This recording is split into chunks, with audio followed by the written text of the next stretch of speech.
Friends, जैसे मैंने आपको बताया है कि आज इस सेशन में हम लोग RRB NTPC previous year all shifts GK GS यानी कि जीके और साइंस के प्रश्नों को इस महामैराथन सेशन में हम डिस्कस करने वाले हैं। बड़ा इंपॉर्टेंट सेशन है आरआरबी एनटीपीसी न्यू वैकेंसी 2024 के दृष्टिकोण से, इसलिए इसको ध्यानपूर्वक देखिएगा। और फ्रेंड्स, आपसे रिक्वेस्ट कर रहा हूं कि सेशन को लाइक जरूर करें। देखिए, सेशन को बनाने में 4 से 5 घंटे का मेरा महत्वपूर्ण समय लगा हुआ है। सो फ्रेंड्स, प्लीज लाइक करें, आपका एक लाइक ही हमें मोटिवेट करता है। पहला प्रश्न पढ़ेंगे कि कांग्रेस के किस अधिवेशन में महात्मा गांधी ने अन्य नेताओं को खिलाफत के साथ साथ स्वराज के समर्थन में असहयोग आंदोलन चलाने के लिए राजी कर लिया था।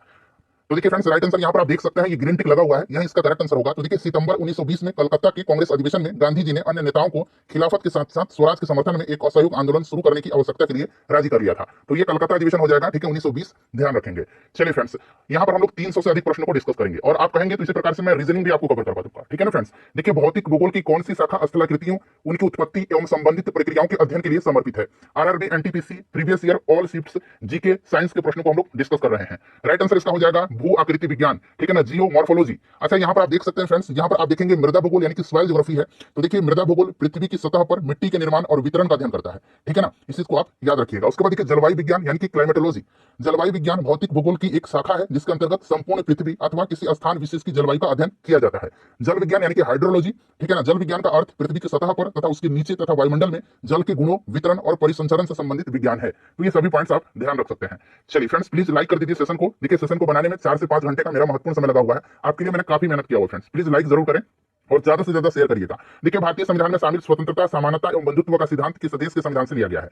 बताइए, स्वतंत्रता, समानता और बंधुत्व का सिद्धांत जो है ये फ्रांस के संविधान से लिया गया है। ये फ्रांस की क्रांति की देन है, ठीक है ना, आपको भी पता है फ्रेंड्स। अच्छा, आयरलैंड के संविधान से क्या लिया गया है? तो आयरलैंड के संविधान से जो है राज्य की नीति निर्देशक सिद्धांत, राष्ट्रपति के चुनाव के लिए अनुपातिक प्रणाली और राष्ट्रपति द्वारा राज्यसभा के लिए 12 विशेषज्ञों का नामांकन, ये आयरलैंड के संविधान से लिया गया है। अच्छा, अमेरिका के संविधान से आपको याद है मौलिक अधिकार, न्यायिक पुनरावलोकन, संविधान की सर्वोच्चता, न्यायपालिका की स्वतंत्रता, निर्वाचित राष्ट्रपति एवं उन पर महाभियोग, उपराष्ट्रपति, उच्चतम एवं उच्च न्यायालयों के न्यायाधीशों की हटाने की विधि, ये सब जो है आपका संयुक्त राज्य अमेरिका के संविधान से लिया गया है। ब्रिटेन के संविधान से, तो देखिए, भारतीय संविधान की जो विशेषता जो है ब्रिटेन के संविधान से ली गई है, ये संसदीय सरकार है, ठीक है ना, एकल नागरिकता है, ये सब आपका ब्रिटेन से लिया गया है।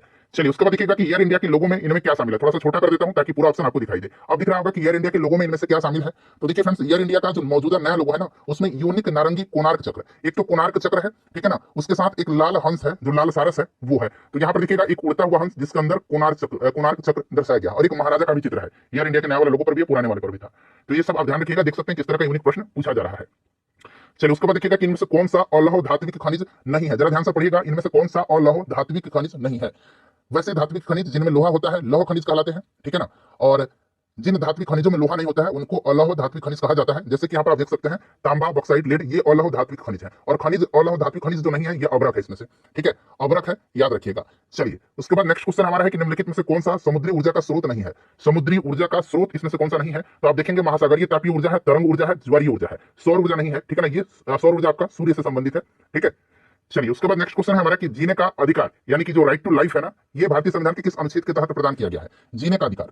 देखिए, अगर हम बात करते हैं तो मौलिक अधिकार की बात करते हैं, टोटल 6 तरह का मौलिक अधिकार है, ठीक है ना। एक समता का अधिकार, अनुच्छेद 14 से लेकर के 18 तक में है। स्वतंत्रता का अधिकार 19 से लेकर के 22 तक में है। शोषण के विरुद्ध अधिकार आर्टिकल 23 से 24 में है। धार्मिक स्वतंत्रता का अधिकार आर्टिकल 25 से 28 तक में है। संस्कृति और शिक्षा संबंधी अधिकार आर्टिकल 29 से आर्टिकल 30 में है। और संवैधानिक उपचारों का अधिकार जो है ये आर्टिकल 32 में है। ये 6 मौलिक अधिकार है, फंडामेंटल राइट्स हैं। और इसमें से पूछा गया है राइट टू लाइफ जो है ये किसमें है? तो फ्रेंड्स देखिए, ये जो है आपका आर्टिकल 21 में है। आर्टिकल 21 प्राण एवं दैहिक स्वतंत्रता का संरक्षण करता है। किसी भी व्यक्ति को विधि द्वारा स्थापित प्रक्रिया के अतिरिक्त उसके जीवन और व्यक्तित्व स्वतंत्रता का अधिकार से वंचित नहीं किया जा सकता है। ये आर्टिकल 21 में है, राइट टू लाइफ, ठीक है, इस चीज को आप ध्यान रखिएगा। चलिए, उसके बाद नेक्स्ट क्वेश्चन है कि महात्मा गांधी के नेतृत्व में असहयोग आंदोलन कब से कब तक चलाया गया था? कब से कब तक चलाया गया था? तो ये भली भांति आपको याद होगा, असहयोग आंदोलन 1920 में स्टार्ट हुआ था और 1922 में इसको गांधी जी ने स्थगित कर दिया था, जो चौरी चौरा का कांड हुआ था, ठीक है ना, 1922 में, उसके कारण। तो यहाँ पर ऑप्शन नंबर 4 राइट आंसर होगा। फ्रेंड्स देखिए, थोड़ा सा हम लोग जल्दी में सेशन करेंगे, सेशन थोड़ा लंबा होने वाला है बट बड़ा इंपॉर्टेंट है, ठीक है ना। चलिए, देखिए, प्रांतीय स्वायत्तता जिसको कि प्रोविंशियल ऑटोनॉमी कहा जाता है, उसको भारत सरकार के किस अधिनियम के तहत वर्णित किया गया था? प्रांतीय स्वायत्तता। तो फ्रेंड्स, ये 1935 का भारत शासन जो अधिनियम है ना, भारत सरकार अधिनियम, इसी के अंतर्गत जो है वर्णित किया गया था। नेक्स्ट क्वेश्चन कर लेंगे अगला प्रश्न कि निम्नलिखित में से कौन सी जीवधारियों के वर्गीकरण की मूल इकाई है? जीवधारियों के वर्गीकरण की यानी कि जीवों के वर्गीकरण की जो मूल इकाई है, ये जातियां हैं, स्पीसीज हैं, ठीक है ना। स्पीसीज राइट आंसर हो जाएगा, ठीक है। जाति विविधता, किसी विशेष स्थान या क्षेत्र में मौजूद पौधों और जंतुओं की जातियों की संख्या इसकी जातियों की विविधता का गठन करती है, ठीक है फ्रेंड्स, इस चीज को आप ध्यान रखिएगा। स्पीसीज यहाँ पर राइट आंसर हो जाएगा। अगला प्रश्न हमारा कि अंतरराष्ट्रीय पुनर्निर्माण एवं विकास बैंक यानी कि international bank for reconstruction and development, इसको सामान्यतः इनमें से किस रूप में जाना जाता है? तो जो आपका यहाँ पर देखेंगे international bank for reconstruction and development, जिसको कि IBRD कहा जाता है शॉर्ट में, ठीक है ना, ये फुल फॉर्म है, ध्यान रखेंगे। इसको वर्ल्ड बैंक के रूप में जाना जाता है, यानी कि विश्व बैंक के रूप में, ठीक है ना, विश्व बैंक के रूप में इसको जाना जाता है। विश्व बैंक की स्थापना जो हुई थी 1944 में हुई थी, ठीक है। इसका हेडक्वार्टर जो है वाशिंगटन DC में है, ये सब आप याद रखिएगा। चलिए उसके बाद देखिएगा कि सकल राष्ट्रीय उत्पाद यानी कि ग्रॉस नेशनल प्रोडक्ट, जिसको कि GNP कहा जाता है, तो देखिएगा सकल राष्ट्रीय उत्पाद से अवमूल्यन घटाने पर प्राप्त राशि को क्या कहा जाता है। GNP में से जो आपका अवमूल्यन है घटाने पर प्राप्त राशि को शुद्ध राष्ट्रीय उत्पाद कहा जाता है, ठीक है ना, शुद्ध राष्ट्रीय उत्पाद कहा जाता है। चलिए उसके बाद नेक्स्ट क्वेश्चन है कि भारत के किस राष्ट्रपति को मिसाइल मैन के रूप में जाना जाता है। तो मिसाइल मैन के रूप में जाना जाता है डॉक्टर APJ अब्दुल कलाम जी को, ठीक है ना। ऑप्शन यहाँ पर पहला राइट आंसर हो जाएगा, इनको मिसाइल मैन ऑफ इंडिया कहा जाता है। नेक्स्ट क्वेश्चन है हमारा कि शब्द मॉनसून जो है ना, मॉनसून को देखिए किस भाषा के शब्द मौसम से लिया गया, मौसम, ठीक है ना, मौसम यहाँ मैं अंग्रेजी में लिखता हूँ, मौसम से लिया गया है, जिसका अर्थ मौसम है। तो ये अरबी भाषा है, मॉनसून शब्द को अरबी शब्द मौसम से लिया गया है, ठीक है ना, याद रखिएगा, अरबी शब्द मौसम से लिया गया है, जिसका अर्थ होता है मौसम। चलिए उसके बाद देखिएगा कि इनमें से कौन सा सम्राट अकबर के शासनकाल में राजस्व मंत्री थे। अकबर के शासनकाल में राजस्व मंत्री जो थे ये टोडरमल थे, टोडरमल। अच्छा ध्यान रखिएगा, अकबर की प्रशासन जो था उसके तहत एक दहसाला बंदोबस्त है, दहसाला पद्धति है, दहसाला प्रणाली है, ठीक है ना। दहसाला प्रणाली किससे संबंधित थी ये प्रश्न बनता है, तो देखिए ये भूमि राजस्व व्यवस्था से संबंधित है दहसाला प्रणाली, और इसको स्टार्ट किया था टोडरमल ने, कब, तो 1580 ईस्वी में। ये भी आप साथ साथ ध्यान रख सकते हैं, ठीक है। चलिए जहां पर एक्सप्लेनेशन की आवश्यकता होगी मैं आपको बताते चलूंगा। देखिए इनमें से कौन सा भारतीय संविधान के अनुसार मौलिक अधिकार नहीं है। तो अभी मैंने आपको मौलिक अधिकार बताया था, आर्टिकल 32 में ही मैंने बताया था संवैधानिक उपचारों का अधिकार, जिसको कि बाबा साहब अम्बेडकर ने संविधान की आत्मा कहा है। उसके बाद देखिए भाषा एवं अभिव्यक्ति की स्वतंत्रता का अधिकार, ठीक है, आर्टिकल 19 में है। समानता का अधिकार या समता का अधिकार मैंने आपको बताया था, ठीक है, ये आपका नहीं है मौलिक अधिकार में, ध्यान रखिएगा। समान न्याय एवं निःशुल्क विधिक सहायता का अधिकार जो है ये आपका जो है ये राज्य के नीति निर्देशक सिद्धांत के अंतर्गत आता है, और ये आर्टिकल किसमें है, तो ये आर्टिकल 39A के अंतर्गत है, ठीक है। चलिए उसके बाद देखिए 2011 की भारतीय जनगणना के अनुसार केरल का लिंगानुपात प्रति 1000 पुरुषों पर महिलाओं की संख्या, ये आपका लिंगानुपात होता है, ठीक है ना, प्रति 1000 पुरुषों पर महिलाओं की संख्या ये लिंगानुपात होता है। वही पूछा गया कि केरल का लिंगानुपात जो है कितना है 2011 की जनगणना के अनुसार। तो फ्रेंड्स ये 1084 है, ठीक है फ्रेंड्स 1084 है। अगर आपसे पूछा जाए कि भारत का जो लिंगानुपात है वो कितना है, तो भारत का लिंगानुपात 943 है, यानी कि 1000 पुरुषों पर 943 महिलाएं हैं, ठीक है। लेकिन यहाँ पर 1000 पुरुषों पर 1084 महिलाएं हैं, सबसे ज्यादा लिंगानुपात केरल का ही है। चलिए उसके बाद नेक्स्ट क्वेश्चन है हमारा कि which of the following is an example of thermonuclear fusion reaction, ठीक है ना, फ्यूजन रिएक्शन, एक फ्यूजन होता है और एक फिजन होता है। तो ये संलयन है और एक आपका क्या होता है, विखंडन होता है। तो यहाँ पर हाइड्रोजन बम यहाँ पर राइट आंसर हो जाएगा फ्यूजन रिएक्शन का, क्लियर। उसके बाद देखिए इनमें से किस अंतरराष्ट्रीय संगठन का मुख्यालय वाशिंगटन DC में है। तो अभी मैंने आपको बताया था एक तो वर्ल्ड बैंक का मुख्यालय वाशिंगटन DC में, उसके बाद इंटरनेशनल मॉनेटरी फंड का यानी कि अंतरराष्ट्रीय मुद्रा कोष का हेडक्वार्टर है। चलिए उसके बाद अच्छा यहाँ पर देख सकते हैं आप फ्रेंड्स कि ये अंतरराष्ट्रीय श्रम संगठन जो है इंटरनेशनल लेबर ऑर्गेनाइजेशन ILO जिसको कहा जाता है, इंटरनेशनल लेबर ऑर्गेनाइजेशन, इसका हेडक्वार्टर कहां पर है याद रखिएगा, ये प्रश्न बनता है, ये जेनेवा में है, स्विट्जरलैंड के जेनेवा में ILO का हेडक्वार्टर है, ठीक है। ILO का अगर हेडक्वार्टर आपसे पूछा जाए तो क्या होगा इसका आंसर, जेनेवा स्विट्जरलैंड में, ठीक है ना। चलिए नेक्स्ट क्वेश्चन कर लेंगे, यहाँ पर ध्यान रखिएगा वाशिंगटन DC में जो है आपका IMF का है, वर्ल्ड बैंक का है, ठीक है फ्रेंड्स। चलिए उसके बाद नेक्स्ट क्वेश्चन कर लेंगे हम लोग। अगला प्रश्न है यहाँ पर कि बंगाल में स्वदेशी आंदोलन के दौरान बनाए गए तिरंगे झंडे में कौन से रंग थे। स्वदेशी आंदोलन जो हुआ था ये बंगाल विभाजन के विरुद्ध में हुआ था, आपको भी याद होगा, ठीक है। और यहाँ पर पूछा गया है कि कौन सा जो है बनाए गए तिरंगे झंडे में कौन से रंग थे, तो ये 3 रंग आपको याद रखना है, कौन कौन से रंग थे। तो ध्यान रखिएगा फ्रेंड्स, लाल, हरा और पीला। लाल रंग जो था ये हिंदुओं का प्रतिनिधित्व करता था, हरा रंग मुसलमानों का, और जो पीला रंग था ये जो बाकी समुदाय के लोग थे उनका प्रतिनिधित्व करता था, ठीक है फ्रेंड्स, इस चीज को आप याद रखिएगा। चलिए उसके बाद नेक्स्ट क्वेश्चन है निम्नलिखित में से कौन सी पुस्तक जो है अमर्त्य सेन के द्वारा लिखित नहीं है। अमर्त्य सेन के द्वारा इसमें से कौन सी लिखित नहीं है, तो यहाँ पर देखिए पॉवर्टी एंड फेमिन्स, ये जो है आपका अमर्त्य सेन का है। ऑन इकोनॉमिक इनइक्वालिटी ये भी अमर्त्य सेन का है। यहाँ पर देखिए पॉवर्टी ऑफ इंडिया ये अमर्त्य सेन की पुस्तक नहीं है, ये आपका दादाभाई नौरोजी की पुस्तक है, ठीक है ना। अच्छा अमर्त्य सेन की बात करते हैं तो अमर्त्य सेन के बारे में जान लीजिएगा, इनको अर्थशास्त्र का नोबेल पुरस्कार भी दिया गया है, ठीक है ना। आप लोग बताइए कि किस वर्ष इनको अर्थशास्त्र के लिए नोबेल प्राइज दिया गया था, आगे मैं आपको बता दूंगा, फिलहाल आप मुझे कमेंट करके बता दीजिए।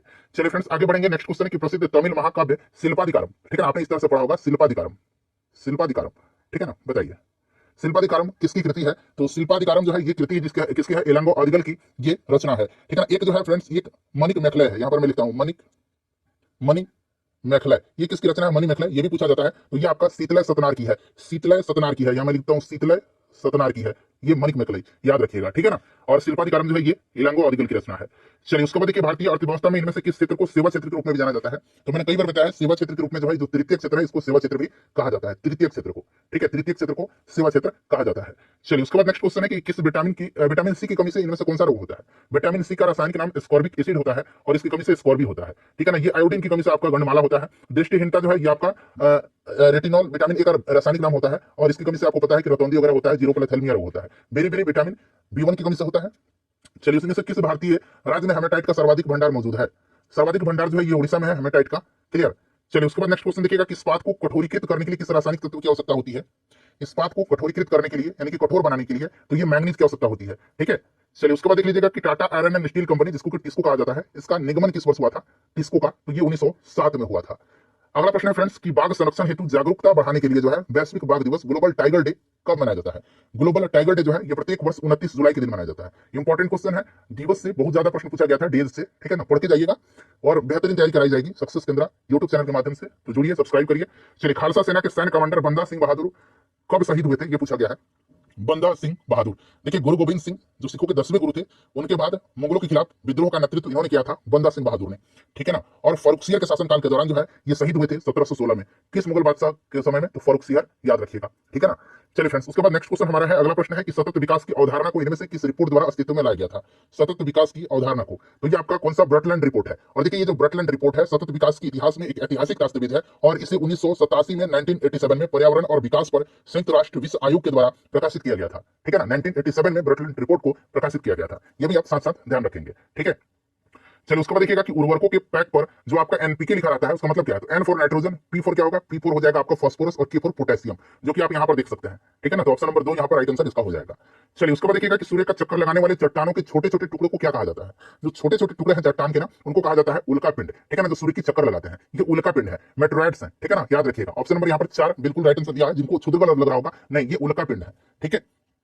चलिए उसके बाद देखिएगा कि निम्नलिखित में से कौन सा क्षेत्र भारत की जीडीपी में सर्वाधिक योगदान देता है। भारत की जीडीपी में सर्वाधिक योगदान जो है ये आपका तृतीय क्षेत्र जो है, ठीक है, ये देता है। प्राइमरी, सेकेंडरी और टर्शियरी, ये आपको याद है, तृतीय, टर्शियरी, और इसी को सेवा क्षेत्र कहा जाता है, जैसे मैंने आपको बताया तृतीय क्षेत्र को सेवा क्षेत्र भी कहा जाता है। चलिए उसके बाद देखिएगा कि इंसेक्ट्स ब्रीथ थ्रू, यानी कि जो इंसेक्ट्स हैं, कीड़े मकोड़े हैं, कीट हैं, ये सांस किसके थ्रू लेते हैं, तो ये स्पेरिकल्स है। ऑप्शन नंबर यहाँ पर 4 राइट आंसर बिल्कुल हो जाएगा, ये याद रखिएगा, ये इंपॉर्टेंट क्वेश्चन है, ठीक है फ्रेंड्स। चलिए उसके बाद देख लीजिएगा कि 30 नवंबर 2020 तक प्राप्त जानकारी के अनुसार, अब उस समय का ही क्वेश्चन है, तो अब कोई दिक्कत नहीं है, आप 2024 भी याद रखिएगा। अंतर्राष्ट्रीय मुद्रा कोष में सदस्य देशों की संख्या कितनी है, तो अभी भी 190 ही है, और 190वां जो देश है इसका नाम अंडोरा है। कौन सा देश है, ये अंडोरा देश है, अंडोरा, ठीक है, अंडोरा है, याद रखिएगा। चलिए, और आईएमएफ का हेडक्वार्टर वाशिंगटन डीसी में है, ये सब पहले ही मैंने आपको बता चुका हूं। देखिएगा एमपीईजी का फुल फॉर्म क्या है, बताइए, थोड़ा सा छोटा कर देता हूं ताकि पूरा ऑप्शन आपको दिख जाए। हाँ, अब दिख रहा होगा। चलिए, तो इसका फुल फॉर्म होता है आपका moving picture experts group, moving pictures अंग्रेजी में भी है एक्सपर्ट्स ग्रुप, ठीक है ना, दूसरा नंबर सही है। चलिए फ्रेंड्स, उसके बाद देखिए भारत की प्रथम पंचवर्षीय योजना का मुख्य केंद्र बिंदु क्या था। अच्छा, जो प्रथम पंचवर्षीय योजना थी इसका कार्यकाल क्या था, समय अवधि क्या थी, तो 1951 से लेकर के 1956 तक, ठीक है फ्रेंड्स। और ये कृषि पर आधारित था, तो कृषि पर ध्यान देने के साथ साथ प्राथमिक क्षेत्र का विकास, यहाँ पर आप देख सकते हैं ऑप्शन 2 बिल्कुल राइट आंसर इसका हो जाएगा, क्लियर ना। चलिए उसके बाद देख लीजिएगा अगला प्रश्न कि ईरान का प्राचीन नाम क्या है, तो ईरान का जो प्राचीन नाम है ये आपका पर्सिया है, यानी कि फारस है, ठीक है ना। पर्सिया भी आप याद रखिए, कभी कभी पर्सिया ऑप्शन में दे देगा। चलिए उसके बाद देखिएगा कि एक्सेल 2010 की एक सीट में कितने कॉलम होते हैं, तो 16,384 कॉलम होते हैं, इसको आप ध्यान रखेंगे। चलिए उसके बाद देखिए ईस्ट इंडिया कंपनी ने भारत के किस शहर में अपना पहला व्यापारिक केंद्र स्थापित किया था, तो जो ईस्ट इंडिया कंपनी थी उसने भारत में जो है सूरत में अपना पहला व्यापारिक कोठी स्थापित किया था। कहां पर, सूरत में, ठीक है ना, सूरत में किया था। चलिए, मुस्लिम लीग की स्थापना पूछा गया कहां हुई थी, तो मुस्लिम लीग की स्थापना जो है ये आपका ढाका में हुआ था। कब हुआ था, तो 1906 में हुआ था मुस्लिम लीग की स्थापना, ठीक है, इसे भी आप याद रख सकते हैं। चलिए फ्रेंड्स, उसके बाद नेक्स्ट क्वेश्चन कर लेंगे कि उस प्रथम समर्पित भारतीय खगोलीय मिशन का क्या नाम है, जिसका लक्ष्य एक साथ एक्सरे, ऑप्टिकल और यूवी स्पेक्ट्रम बैंड में खगोलीय स्रोतों का अध्ययन करना है। तो ये आपका हो सकता है उस समय का करंट का क्वेश्चन है, लेकिन मैंने पहला यहाँ पर जो शब्द लगा हुआ है उसको जान करके रखा हुआ है, तो ये आपका एस्ट्रोसैट है, एस्ट्रोसैट, ठीक है ना, पहला है, इसलिए कभी भी पूछा जा सकता है। चलिए उसके बाद देखिएगा कि जीव जो अधिकतर दूर के संबंधी है, जीव जो अधिक दूर के संबंधी है उनके डीएनए में अधिक अंतर होंगे। इस विचार के आधार पर निर्मित दृष्टिकोण को क्या कहा जाता है, जो जीव अधिक दूर के हो संबंधी है उनके डीएनए में अधिक अंतर होगा निश्चित रूप से, और इस विचार के आधार पर जो आपका दृष्टिकोण है उसको कहा जाता है आणविक जातिवृत्त, ठीक है ना। चलिए उसके बाद नेक्स्ट क्वेश्चन हमारा कि मिजो नेशनल फ्रंट जो है एमएनएफ, ये क्या है, एक तो ध्यान रखिएगा, ये मिजो नेशनल फ्रंट एक आपका मिजोरम में क्षेत्रीय राजनीतिक पार्टी है, और इसके संस्थापक का नाम पूछा गया है, तो यहाँ पर लाल डेंगा इसके संस्थापक हैं, ठीक है। चलिए उसके बाद नेक्स्ट क्वेश्चन है कि निम्न में से कौन सा देश जो है एक से अधिक टाइम जोन वाला टाइम जोन का पालन करता है, निम्न में से, इनमें से। देखिए फ्रेंड्स, इनमें से सबसे ज्यादा अगर हम बात करते हैं तो टाइम जोन वाला एक से अधिक यूएसए है, मतलब एक से अधिक, सिंपल सा प्रश्न, एक से अधिक। अर्जेंटीना, भारत और चीन में एक ही टाइम जोन है, लेकिन यूएसए में अगर हम आधिकारिक तौर पर बात करते हैं तो यूएसए में आधिकारिक तौर पर, अमेरिका में 9 टाइम जोन है, कहीं कहीं आप 11 पढ़ लीजिएगा, तो उससे मतलब नहीं है, जो ऑफिशियल आंकड़ा मैं बता रहा हूं वो 9 है, ठीक है ना। सबसे अगर हम ज्यादा टाइम जोन की बात करते हैं सर्वाधिक, तो ये फ्रांस में है, फ्रांस में ऑफिशियल 12 टाइम जोन है, ठीक है। चलिए उसके बाद नेक्स्ट क्वेश्चन है कि इनमें से कौन सी कंप्यूटर सिस्टम की मेमोरी की सबसे बड़ी इकाई है, कंप्यूटर सिस्टम की मेमोरी की सबसे बड़ी इकाई इसमें से कौन सी है, चलिए बताइएगा, राइट आंसर क्या होगा। तो जो सबसे बड़ी इकाई है ये आपका योटाबाइट है, योटाबाइट। देखिए फ्रेंड्स, 1024 जेटाबाइट, यहाँ पर जेटाबाइट लिखा गया, 1024 जेटाबाइट बराबर जो होता है 1 योटाबाइट होता है, 1 योटाबाइट बराबर 1024 जो है आपका जेटाबाइट होता है, ठीक है ना, इस चीज को आप याद रखिएगा। अच्छा, 1024 एक्साबाइट, यहाँ पर दिया गया एक्साबाइट, 1024 एक्साबाइट बराबर होता है आपका क्या, 1 जेटाबाइट, 1 जेटाबाइट, ठीक है, 1 जेटाबाइट। और 1024 पेटाबाइट यहाँ पर दिया गया, 1024 पेटाबाइट बराबर होता है आपका 1 एक्साबाइट, 1 एक्साबाइट, ठीक है। तो इस तरीके से आप फ्रेंड्स सब याद रखिएगा, ठीक है। चलिए उसके बाद अब हम लोग आगे बढ़ेंगे और नेक्स्ट क्वेश्चन कर लेंगे। नेक्स्ट क्वेश्चन है कि भारत द्वारा प्रक्षेपित विश्व का सबसे छोटा अंतरिक्ष यान का नाम क्या है। उस समय का ये करंट का क्वेश्चन था, तो ये आपका स्प्राइट्स है, शायद उसी समय का है। चलिए उसके बाद नेक्स्ट क्वेश्चन है कि अजंता की गुफा की चित्रकारी क्या दर्शाती है। अजंता की गुफा की चित्रकारी जो है ये क्या दर्शाती है। अजंता बौद्ध कला के केंद्र के रूप में विश्वविख्यात है, ये आपको पता है, और यहाँ पर जो गुफाएं हैं अपनी जीवन की चित्रकला के लिए फेमस है। इस गुफा चित्र में विषय जो है महात्मा बुद्ध के जन्म और जन्मांतर की कथाएं हैं, जो कि जातक कथा के नाम से प्रसिद्ध है। तो जातक कथाएं यहाँ पर राइट आंसर हो जाएगा। ठीक है, चलिए महाराष्ट्र में है ये। देखिए भारतीय स्टेट बैंक की स्थापना वर्ष क्या है। तो दरअसल जो है भारतीय स्टेट बैंक की स्थापना की बात करते हैं तो आपने पढ़ा होगा 1955 में। ठीक है, कोई बात नहीं, लेकिन इससे भी पहले हालांकि एक अधिनियम के तहत जो है इसको 1955 में स्थापित किया गया था, लेकिन असल में स्टेट बैंक की स्थापना जो हुई थी ये आपका 1806 में हुई थी। ठीक है ना, 1806 में इसका जो है स्थापना हुआ था इंपीरियल बैंक ऑफ इंडिया के नाम से। ठीक है, नहीं, बैंक ऑफ कलकत्ता के नाम से, सॉरी, बैंक ऑफ कलकत्ता के नाम से हुआ था, और फिर इसको जो है इंपीरियल बैंक ऑफ इंडिया इसका नाम दिया गया था। ठीक है, चलिए उसके बाद नेक्स्ट क्वेश्चन कर लेंगे कि G7 क्या है। तो ग्रुप ऑफ जो 7 है ये निश्चित रूप से आपके IMF के द्वारा घोषित विश्व की 7 उन्नत अर्थव्यवस्था है। ये IMF के द्वारा घोषित, आप जरूर ध्यान रखिएगा आप इससे। ठीक है ना, तो ये G7 में है। अगर बात करते हैं Canada, France, Germany, Italy, Japan, United kingdom और संयुक्त राज्य अमेरिका, इस चीज को आप याद रखिएगा। ठीक है, चलिए, और कनाडा जो है आपको इसमें यूरोपीय संघ भी है, और कनाडा 1976 में और यूरोपीय संघ 1977 से इस समूह में भाग ले रहा है। ठीक है, चलिए उसके बाद नेक्स्ट क्वेश्चन है कि एक सिंग वाला गैंडा भारत में कहां पाया जाता है। एक सिंग वाला गैंडा जो है ये आपका असम में पाया जाता है। ठीक है ना, चलिए उसके बाद नेक्स्ट क्वेश्चन हमारा काजीरंगा मानस जो राष्ट्रीय उद्यान है आपने पढ़ रखा है। एक सिंग वाला गैंडा के लिए फेमस कौन सा है बताइए। पहली कपास मिल सफलतापूर्वक स्थापना किस भारतीय शहर में किया गया था, पहली कपास मिल का। तो देखिए फ्रेंड्स, पहली जो कपास मिल थी ना, पहली जो जूट मिल थी, दरअसल 1818 में एक कलकत्ता में हुआ था। ठीक है ना, कलकत्ता में भी आपको याद होगा 1818 में कलकत्ता के फोर्ट ग्लास्टर में, ठीक है ना, फोर्ट ग्लास्टर में स्थापित किया गया था। और लेकिन यहाँ पर सफलतापूर्वक पूछा गया, तो उसके बाद आपको याद रखना कि 1854 में बंबई में उसके बाद सफलतापूर्वक इसका स्थापना किया गया था। चलिए, राज्यसभा के सदस्यों का चुनाव कितने वर्ष की अवधि के लिए किया जाता है। तो राज्यसभा के लिए 6 वर्ष की अवधि होती है। राज्यसभा का कार्यकाल पूछेगा तो ये कार्यकाल नहीं होता है इसका, उसके सदस्य का कार्यकाल होता है। राज्यसभा को भंग नहीं किया जा सकता है। ठीक है, स्थायी सदन है। चलिए, वंशागति का नियम जिसको कि लॉ ऑफ इनहेरिटेंस की खोज किसने किया था। तो ये ग्रेगर जोहान मेंडल है। इनको अनुवांशिकता का फादर कहा जाता है, अनुवांशिकता का जनक कहा जाता है, याद रखिएगा। ठीक है, चलिए उसके बाद देखिएगा कि सर्वाइवल ऑफ द फिटेस्ट, यहाँ पर अंग्रेजी में है सर्वाइवल ऑफ द फिटेस्ट वाक्यांश किसने गढ़ा था। सर्वाइवल ऑफ द फिटेस्ट, तो ये हर्बर्ट स्पेंसर है। ठीक है, हर्बर्ट स्पेंसर। ये सब क्वेश्चन रेलवे के दृष्टिकोण से बड़ा इंपॉर्टेंट है। ठीक है, चाहे आप एनटीपीसी की तैयारी कर रहे हो, चाहे आप ELP और टेक्नीशियन की तैयारी कर रहे हैं, ठीक है ना, सबके लिए इंपॉर्टेंट होता है। चलिए उसके बाद देखिएगा कि भारत का अधिकांश विदेशी व्यापार कैसे होता है। तो विदेश में या तो हवाई मार्ग से होगा या जलमार्ग से होगा, थोड़ा सा दिमाग लगा लेना है। ठीक है, उसके बाद देखिए निम्नलिखित में से किसने खिलाफत आंदोलन का नेतृत्व किया था। खिलाफत आंदोलन का नेतृत्व जो है शौकत अली और मोहम्मद अली ने किया था। ठीक है, 1919 में ब्रिटिश राज के दौरान भारत के मुस्लिम समुदाय के बीच एकीकरण के प्रतीक के रूप में तुर्क खलीफा को पुनर्जीवित करने के लक्ष्य के साथ यहाँ खिलाफत आंदोलन स्टार्ट हुआ था, शौकत अली और मोहम्मद अली के नेतृत्व में। ठीक है, शौकत अली यहाँ पर ऑप्शन में दिया गया है। चलिए उसके बाद देखिएगा कि कांग्रेस पार्टी ने 26 जनवरी 1930 को किसके तौर पर मनाया था। बताएंगे फ्रेंड्स, इसका राइट आंसर क्या होगा। तो ये आपको मनाया था स्वतंत्रता दिवस के रूप में। ठीक है ना, चलिए उसके बाद देखिएगा कि संयोजी इलेक्ट्रॉन मौजूद होते हैं। संयोजी इलेक्ट्रॉन, तो ये जो आउटर मोस्ट सेल होता है ना, परमाणु की सबसे बाहर कक्षा आउटर मोस्ट सेल उसी में होता है। ठीक है, चलिए उसके बाद अगला प्रश्न है कि विश्व बांस दिवस यानी कि वर्ल्ड बैम्बू डे हर साल कब मनाया जाता है। तो वर्ल्ड बैम्बू डे जो है ये 18 सितंबर के दिन मनाया जाता है। नेक्स्ट क्वेश्चन है कि भारत का पूर्वी घाट एक खाली स्थान दिया गया है। तो भारत का जो पूर्वी घाट है, ईस्टर्न घाट है, ईस्टर्न तट जो है ये निम्न अवसादी तट है, पूर्वी तट। ठीक है, उसके बाद देखिएगा कि खराई ऊंट भोजन के लिए मुख्यतः किस पर आश्रित रहने के लिए जाने जाते हैं।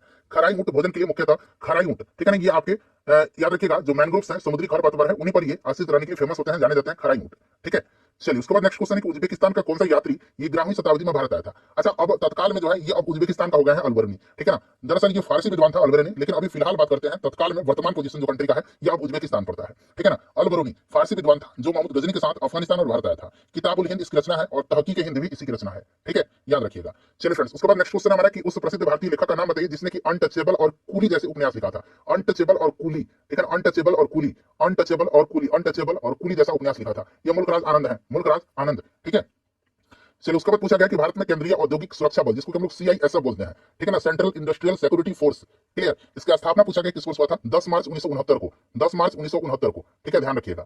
चलिए फ्रेंड्स, उसके बाद देखिए निम्नलिखित में से कौन सा एक सैन्य छावनी शहर है यानी कि गैरिसन शहर है। अंग्रेजी शब्द दिया गया है और हिंदी में सैन्य छावनी शहर है, जिसमें से आप देख सकते हैं जालंधर है। ठीक है ना, जालंधर इसमें से एक सैन्य छावनी शहर है। उसके बाद देखिए इनमें से जो है किस विकल्प के शहर स्वर्णिम चतुर्भुज यानी कि गोल्डन क्वाड्रिलेटरल में शामिल है। तो आपका दिल्ली, मुंबई, चेन्नई और कोलकाता, ठीक है ना, स्वर्णिम चतुर्भुज के अंतर्गत आते हैं 4 महानगर। चलिए उसके बाद देखिए वायुकोष जो है एलिवली, इसका कार्य क्या होता है। तो वायुकोष का कार्य भोजन को पचाने में मदद करना, रक्त को शुद्ध करना, भोजन के अवशेष को सहायता करना, ये तीनों नहीं होगा यहाँ पर, ठीक है ना। गैसों के आदान प्रदान वाले स्थान पर एक सतह प्रदान करना, ऑप्शन यहाँ पर 4 राइट आंसर होगा इसका, ठीक है ना। ऑप्शन ये वाला राइट आंसर होगा। चलिए उसके बाद देखिएगा कि निम्न में से कौन सा ग्लोबल कॉमन्स का एक भाग है। ग्लोबल कॉमन्स जो है एक ऐसा भूभाग है ना, मतलब धरती का भाग है, भूभाग है, जिसे वैश्विक कॉमन्स का हिस्सा माना जाता है, और वह एकमात्र अंटार्कटिका है। अंटार्कटिका एकमात्र ऐसा भूभाग है जो कि वैश्विक कॉमन्स का हिस्सा माना जाता है, ठीक है। चलिए उसके बाद देख लीजिएगा कि मोरक्को और स्पेन को विभाजित करने वाला जलडमरू मध्य का नाम बताइए। मोरक्को और स्पेन को, तो ये आपका जिब्राल्टर है, ठीक है ना, जिब्राल्टर है। चलिए उसके बाद देखिए ब्रिटिश ईस्ट इंडिया कंपनी का गठन किस वर्ष हुआ था, तो ये सन 1600 ईस्वी में हुआ था, आपको भी याद होगा। चलिए उसके बाद देखिए अगला प्रश्न कि निम्नलिखित में से कौन सहकारी विधेयक को प्रस्तावित कर सकता है। सहकारी विधेयक को, यहाँ पर सरकारी विधेयक को, अगर वही सेम क्वेश्चन है, ठीक है ना, सरकारी विधेयक को प्रस्तावित कर सकता है, तो ये संसद के किसी भी सदन के मंत्री, ठीक है ना, संसद के किसी भी सदन में जो मंत्री होता है ना, वो कर सकता है, चाहे वो राज्यसभा में हो या फिर लोकसभा में हो। चलिए उसके बाद देखिएगा कि देवी अहिल्याबाई होलकर जो हवाई अड्डा है, एयरपोर्ट है, ये कहां पर स्थित है बताइए। तो फ्रेंड्स ये इंदौर में है, ठीक है ना। चलिए उसके बाद देखिएगा कि 1784 में यूरोपियनों के द्वारा भारत में पुरातत्व संबंधी कार्य शुरू किए गए। इसके साथ साथ एशियाटिक सोसाइटी ऑफ बंगाल का गठन किया गया था। इसके संस्थापक कौन था? एशियाटिक सोसाइटी ऑफ बंगाल का गठन किया गया था, इसके विलियम जोन्स था, ठीक है ना, याद रखिएगा। चलिए उसके बाद देखिएगा कि भारत का सबसे पुराना व्यापार संघ संगठन कौन सा है इसमें से, तो ये आपका AITUC है, ठीक है ना, अखिल भारतीय मजदूर संघ कांग्रेस है। भारत का सबसे पुराना मजदूर संघ संगठन है, इसका स्थापना 1920 में हुआ था, इसे भी आप याद रखेंगे। चलिए भारत के राष्ट्रपति बनने से पहले इनमें से किसे भारत रत्न पुरस्कार से सम्मानित किया गया था, मतलब राष्ट्रपति बनने से पहले ही इनको भारत रत्न दे दिया गया था, तो ये डॉक्टर सर्वपल्ली राधाकृष्णन जी थे। 1954 में इनको भारत रत्न से सम्मानित किया गया था, और ये राष्ट्रपति बने थे 1962 से लेकर के 1967 तक, ठीक है। चलिए नेक्स्ट क्वेश्चन कर लेंगे। अगला प्रश्न हमारा कि जनरल माइकल ओडायर को किस स्वतंत्रता सेनानी ने गोली मारा था, तो माइकल ओडायर को गोली मार दिया था उधम सिंह ने, ठीक है ना, किसने? उधम सिंह ने। जालियांवाला बाग हत्याकांड वाला ये माइकल ओडायर है, ठीक है। चलिए उसके बाद देखिएगा कि प्रधानमंत्री सांसद आदर्श ग्राम योजना कब शुरू किया गया था, तो फ्रेंड्स ये शुरू हुआ था आपका 11 अक्टूबर 2014 को, याद रखिएगा, योजना से भी प्रश्न पूछा जाता है। उसके बाद देखिए जवाहर ग्राम समृद्धि योजना किस पर शुरू हुआ था, तो ये 1999 में स्टार्ट हुआ था, ठीक है। 1999 में जवाहर ग्राम समृद्धि योजना स्टार्ट हुआ था, ठीक है। 1 अप्रैल 1999 को शुरू हुआ था, और ये योजना ग्रामीण जो गरीब है उनके जीवन स्तर को बेहतर बनाने के लिए उन्हें अतिरिक्त लाभकारी रोजगार प्रदान करने हेतु निर्मित किया गया था, ठीक है।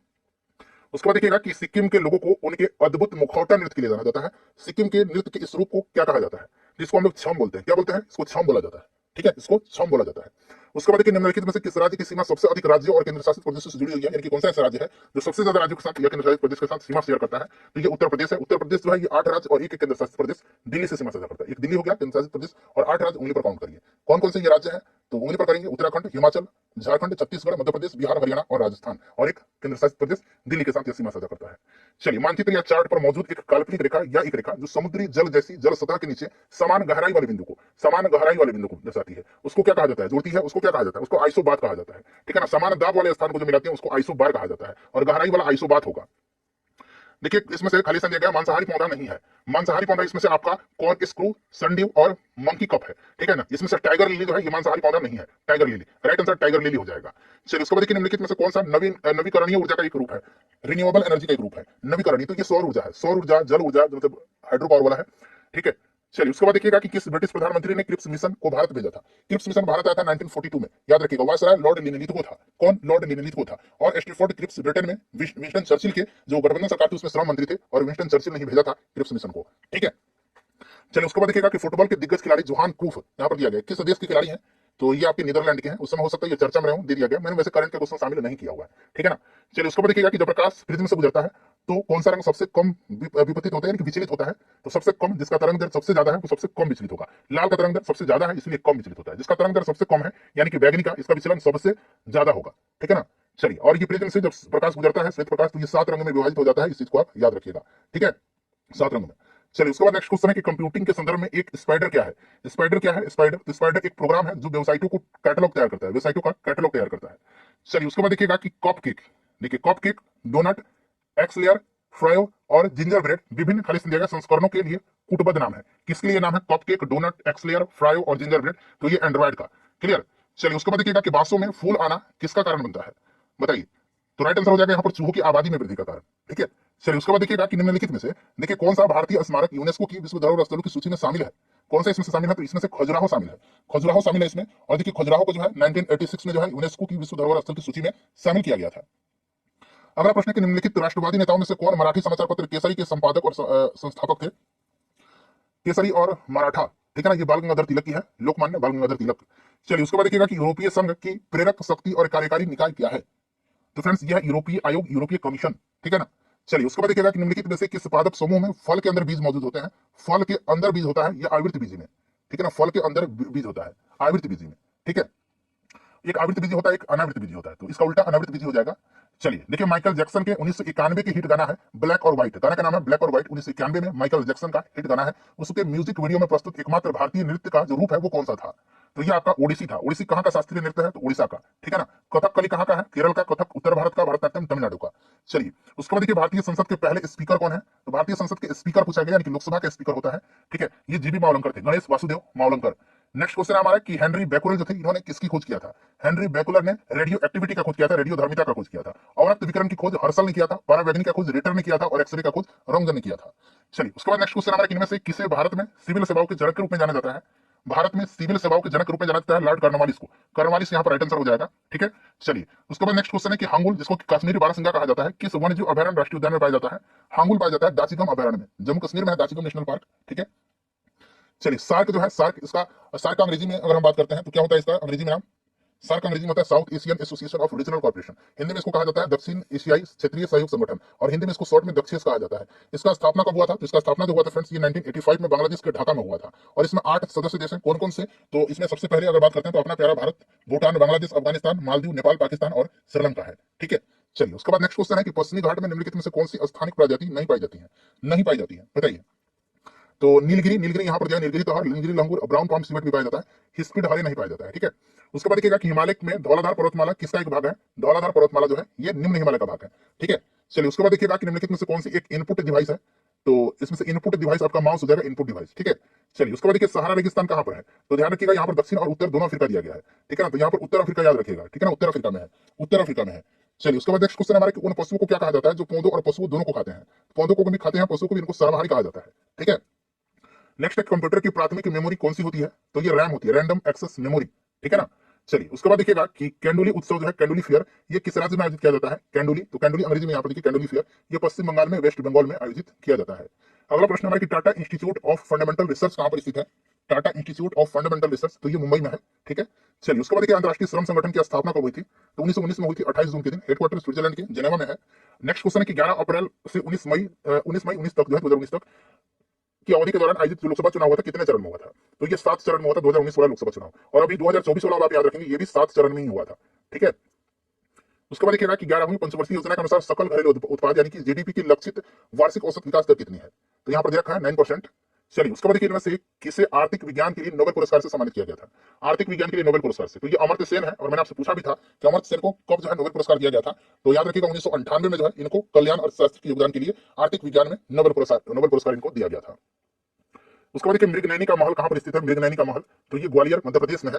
उसके बाद देखिएगा कि विसरण विसरण जो है एक प्रक्रिया है जिसके द्वारा, विसरण एक प्रक्रिया है जिसके द्वारा ऑक्सीजन पूरी प्लाज्मा झिल्ली में जा सकती है, ठीक है ना, पूरी जो है ऑक्सीजन प्लाज्मा झिल्ली में जा सकती है। उसके बाद देखिए, कॉपी किए गए जो टेक्स्ट हैं, कॉपी किया गया जो टेक्स्ट हैं, ठीक है ना, टेक्स्ट को कॉपी किया गया जो टेक्स्ट, उसको पेस्ट करने के लिए प्रयुक्त शॉर्टकट कुंजी कौन सी है? तो यहाँ पर CTRL प्लस भी हो जाएगा। चलिए, एक वयस्क मानव हृदय का औसत वजन लगभग में पूछा गया है, तो लगभग 300 ग्राम का होता है, ये मान करके चलिए लगभग 300 ग्राम का, ठीक है। चलिए उसके बाद देख लीजिएगा कि इनमें से किसने पहली बार यूनाइटेड नेशंस शब्द का इस्तेमाल किया था? यूनाइटेड नेशंस शब्द का सबसे पहली बार इस्तेमाल जो है ये फ्रैंकलिन डी रूजवेल्ट ने किया था, ठीक है ना, फ्रैंकलिन डी रूजवेल्ट ने। चलिए उसके बाद देखिए, अगला प्रश्न है कि भारतीय राष्ट्रीय कांग्रेस के अधिवेशन में भारतीय राष्ट्रगान पहली बार किस वर्ष गाया था? अच्छा, राष्ट्रगान अगर आपको पता होगा तब क्लियर होगा। यहाँ अगर ऑप्शन में 1896 दे देता तब क्या करते हैं, थोड़ा सा दिमाग लगाइए। राष्ट्रगान याद होना चाहिए कि राष्ट्रगान है कौन सा, जन गण मन राष्ट्रगान है, और इसको 1911 का कलकत्ता अधिवेशन में गाया गया था। और जो आपका राष्ट्रगीत है, राष्ट्रीय गीत वंदे मातरम, ये वंदे मातरम ये 1896 के कलकत्ता अधिवेशन में भी इसको गाया गया था, ठीक है। चलिए, चंद्रमा पर उतरने वाला पहला अंतरिक्ष यान कौन था? तो ये अंतरिक्ष यान अपोलो 11 था, अपोलो 11 था, ठीक है ना। नील आर्मस्ट्रांग पहले व्यक्ति थे इससे जाने वाले। चलिए उसके बाद नेक्स्ट क्वेश्चन है कि नृत्य शैली CD जो है यहाँ पर अंग्रेजी में भी रखा है CHHERHI, इसकी उत्पत्ति किस राज्य में हुई है? तो ये आपका हिमाचल प्रदेश में। उसके बाद देखिएगा कि पुरातात्विक स्थल जो सुरकोटदा है, सुरकोटदा हम लोग ऐसे पढ़ते हैं सुरकोटदा, ठीक है ना, सुरकोटदा, ये कहाँ पर है? कोटडा, ऐसे सुरकोटडा। देखिए सुरकोटडा जो है ना, ये आपका गुजरात में, कहाँ पर है? सुरकोटडा गुजरात में। और सुरकोटडा गुजरात के कच्छ जिला में स्थित है। यह एकमात्र सिंधु घाटी का स्थल है जहां वास्तव में घोड़े के अवशेष पाए गए हैं, ठीक है। चलिए नेक्स्ट क्वेश्चन कि भारत में जो सिजदा प्रथा था ये किसने शुरू किया था? सिजदा और पैबोस प्रथा दोनों याद रखिएगा। सिजदा और पैबोस प्रथा जो है बलबन ने स्टार्ट किया था, गयासुद्दीन बलबन इसका नाम है, बलबन, ये गुलाम वंश का शासक था, ठीक है ना। चलिए, स्वतंत्र भारत के पहले गवर्नर जनरल कौन थे? स्वतंत्र भारत के पहले गवर्नर जनरल लॉर्ड माउंटबेटन थे। स्वतंत्र भारत के पहले भारतीय गवर्नर जनरल अगर पूछता तब श्री राजगोपालाचारी होता। चलिए उसके बाद देख लीजिएगा कि भारत की संविधान सभा की पहली बैठक कब आयोजित की गई थी? तो पहली बैठक 9 दिसंबर 1946 को, और आखिरी बैठक अगर पूछेगा तो याद रखिएगा ये आपका 24 जनवरी 1950 को, ठीक है। चलिए उसके बाद देख लीजिएगा कि प्रोटोप्लाज्म शब्द किसने गढ़ा था। प्रोटोप्लाज्म शब्द जिसको कि जीव द्रव्य कहा जाता है हिंदी में। तो देखिए जीव द्रव्य की खोज डुजार्डिन ने किया था। किसने किया था? डुजार्डिन ने। डुजार्डिन ने किया था, डुजार्डिन ने। लेकिन ये जो गढ़ा था किसने? तो ये आपका गढ़ा था पुरकिंजे ने। पुरकिंजे याद रखिएगा, सिर्फ पुरकिंजे, ठीक है ना। जोहान एवलिंजिस्ट पुरकिंजे, ठीक है ना। चलिए रोबर्ट हुक ने कोशिका का खोज किया था। देखिए इंदिरा गांधी अंतरराष्ट्रीय हवाई अड्डा कहां पर है? तो ये आपका दिल्ली में है, नई दिल्ली में। नेक्स्ट क्वेश्चन हमारा कि चौरी चौरा कांड किस वर्ष हुआ था? तो ये 1922 में हुआ था, ठीक है ना, चौरी चौरा। चलिए 5 फरवरी 1922 को शायद। नेक्स्ट क्वेश्चन है कि नंदा देवी राष्ट्रीय उद्यान जो है किस राज्य में है? नंदा देवी और फूलों की घाटी, याद रखिएगा फूलों की घाटी कहां पर है? फूलों की घाटी ये उत्तराखंड में है। अच्छा शांत घाटी कहां पर है? साइलेंट वैली, ये केरल में है। शांत घाटी, शांत घाटी केरल में है। चलिए उसके बाद सिख धर्म के पहले गुरु कौन थे? तो ये गुरु नानक देव जी हैं। और सिखों के 10वें और अंतिम गुरु गुरु गोविंद सिंह जी हैं, ठीक है ना, याद रखिएगा। चलिए उसके बाद नेक्स्ट क्वेश्चन है कि निम्न में से कौन सा पशु पशु ऊतक का प्रकार नहीं है? तो देखिए इसमें से जो एपिथेलियल टिश्यू है, मस्कुलर टिश्यू है और कनेक्टिव टिश्यू है। संयोजी ऊतक जो कि रक्त जो होता है, संयोजी ऊतक होता है रक्त, अस्थि, उपास्थि, ठीक है ना, ये संयोजी ऊतक के उदाहरण होते हैं। ये ऑलरेडी पूछता है प्रश्न, याद रखिएगा। और ये जो है मेरिस्मेटिक टिश्यू, ये मेरिस्मेटिक टिश्यू जो होता है ना, ये आपका पादप ऊतक है, ये जंतु ऊतक नहीं है, ये पादप ऊतक है, मेरिस्मेटिक टिश्यू। ये पौधों में एक प्रकार का ऊतक है जो नए पौधे की वृद्धि को जन्म देता है। चलिए उसके बाद देख लीजिएगा कि आरबीआई का मुख्यालय कहां पर है? आरबीआई का मुख्यालय मुंबई में है, ठीक है, मुंबई में है आरबीआई का। चलिए उसके बाद नेक्स्ट क्वेश्चन है कि सार्क के सदस्य देशों की संख्या। तो अभी मैंने आपको बताया भी था, काउंट भी करा दिया था, 8 इसके सदस्य देश हैं। चलिए उसके बाद देखिए इनमें से किसे आधुनिक वनस्पति विज्ञान का जनक माना जाता है? आधुनिक वनस्पति विज्ञान का जनक, तो ये आपका कार्ल लिनियस को, ठीक है ना, वर्गीकी का जनक भी इनको कहा जाता है, ठीक है ना। चलिए फादर ऑफ टैक्सोनॉमी। निम्नलिखित में से कौन सी झूठ का पता लगाने वाली मशीन लाइट डिटेक्टर मशीन है? तो इसमें से आपका पॉलीग्राफ है, ठीक है, पॉलीग्राफ। नेक्स्ट क्वेश्चन है कि उज्जैन में अगला कुंभ मेला किस वर्ष आयोजित किया जाएगा? तो अगला जो उज्जैन में लगेगा ये 2028 में। चलिए उसके बाद नेक्स्ट क्वेश्चन है कि चुंबकीय फ्लक्स की एसआई इकाई क्या है? तो ये वेबर है, पास्कल दाब की है। हेनरी जो है, हेनरी किसकी इकाई है? तो हेनरी जो है ये आपका प्रेरकत्व की इकाई है, यूनिट है। फैराडे जो है ये आपका धारिता का यूनिट है, ठीक है ना। तो ये सब आप याद रखिए, पास्कल दाब का है। चलिए उसके बाद नेक्स्ट क्वेश्चन है कि भगवत गीता का सर्वप्रथम अंग्रेजी अनुवाद किसके द्वारा किया गया था? तो भगवत गीता का अंग्रेजी अनुवाद जो है चार्ल्स विल्किंस ने किया था, ठीक है ना, चार्ल्स विल्किंस ने किया था, याद रखिएगा।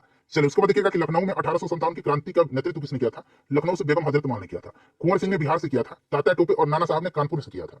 नेक्स्ट क्वेश्चन हमारे कि भारत के मुख्य निर्वाचन आयुक्त जो है उनका कार्यकाल कितना होता है? तो देखिए जो मुख्य निर्वाचन आयुक्त होते हैं, मुख्य चुनाव आयुक्त, इनका कार्यकाल होता है 6 वर्ष की अवधि या फिर 65 वर्ष की अवधि, जो भी पहले पूरा हो जाए वो अवकाश ग्रहण ले लेता है, ठीक है ना। इस चीज को आप ध्यान रखिएगा। और वर्तमान में भारत के 25वें मुख्य निर्वाचन आयुक्त है राजीव कुमार, ये आप ध्यान रखिएगा। चलिए उसके बाद अगला प्रश्न हमारा कि स्वेज नहर, ठीक है ना, स्वेज नहर जो वाणिज्य के लिए अत्यंत महत्वपूर्ण है, निम्नलिखित में से किस देश में बनाई गई थी? स्वेज नहर बनाया गया इजिप्ट में, मिस्र में, ठीक है ना, मिस्र में बनाया गया। इसका राष्ट्रीयकरण 1956 में हुआ था और व्यापार के लिए 1869 में जो है स्वेज नहर को खोला गया था। प्रश्न बनता है कि व्यापार के लिए स्वेज नहर को कब खोला गया था? 1869 में। राष्ट्रीयकरण इसका हुआ था 1956 में, ठीक है। चलिए उसके बाद देखिएगा क्रायोजेनिक ईंधन, क्रायोजेनिक ईंधन में ईंधन के रूप में किसका उपयोग किया जाता है? देखिए जो क्रायोजेनिक इंजन जो होता है ये रॉकेट लॉन्चिंग में इसका उपयोग किया जाता है और इसमें तरल ऑक्सीजन और तरल हाइड्रोजन का इस्तेमाल ईंधन के रूप में, फ्यूल के रूप में किया जाता है। भारत का राष्ट्रीय पुस्तकालय कहां पर स्थित है? तो राष्ट्रीय पुस्तकालय नेशनल लाइब्रेरी जो है ये कोलकाता में है, ठीक है।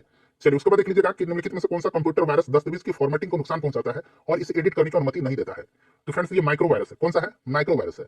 अगला प्रश्न हमारा कि वुड के आदेश पत्र, जिसको कि वुड डिस्पैच कहा जाता है, लॉर्ड डलहौजी के समय 1854 में आया हुआ था, ये शिक्षा से संबंधित है, ठीक है ना। वुड डिस्पैच, वुड डिस्पैच को भारतीय शिक्षा का मैग्ना कार्टा भी कहा जाता है, ध्यान रख सकते हैं आप।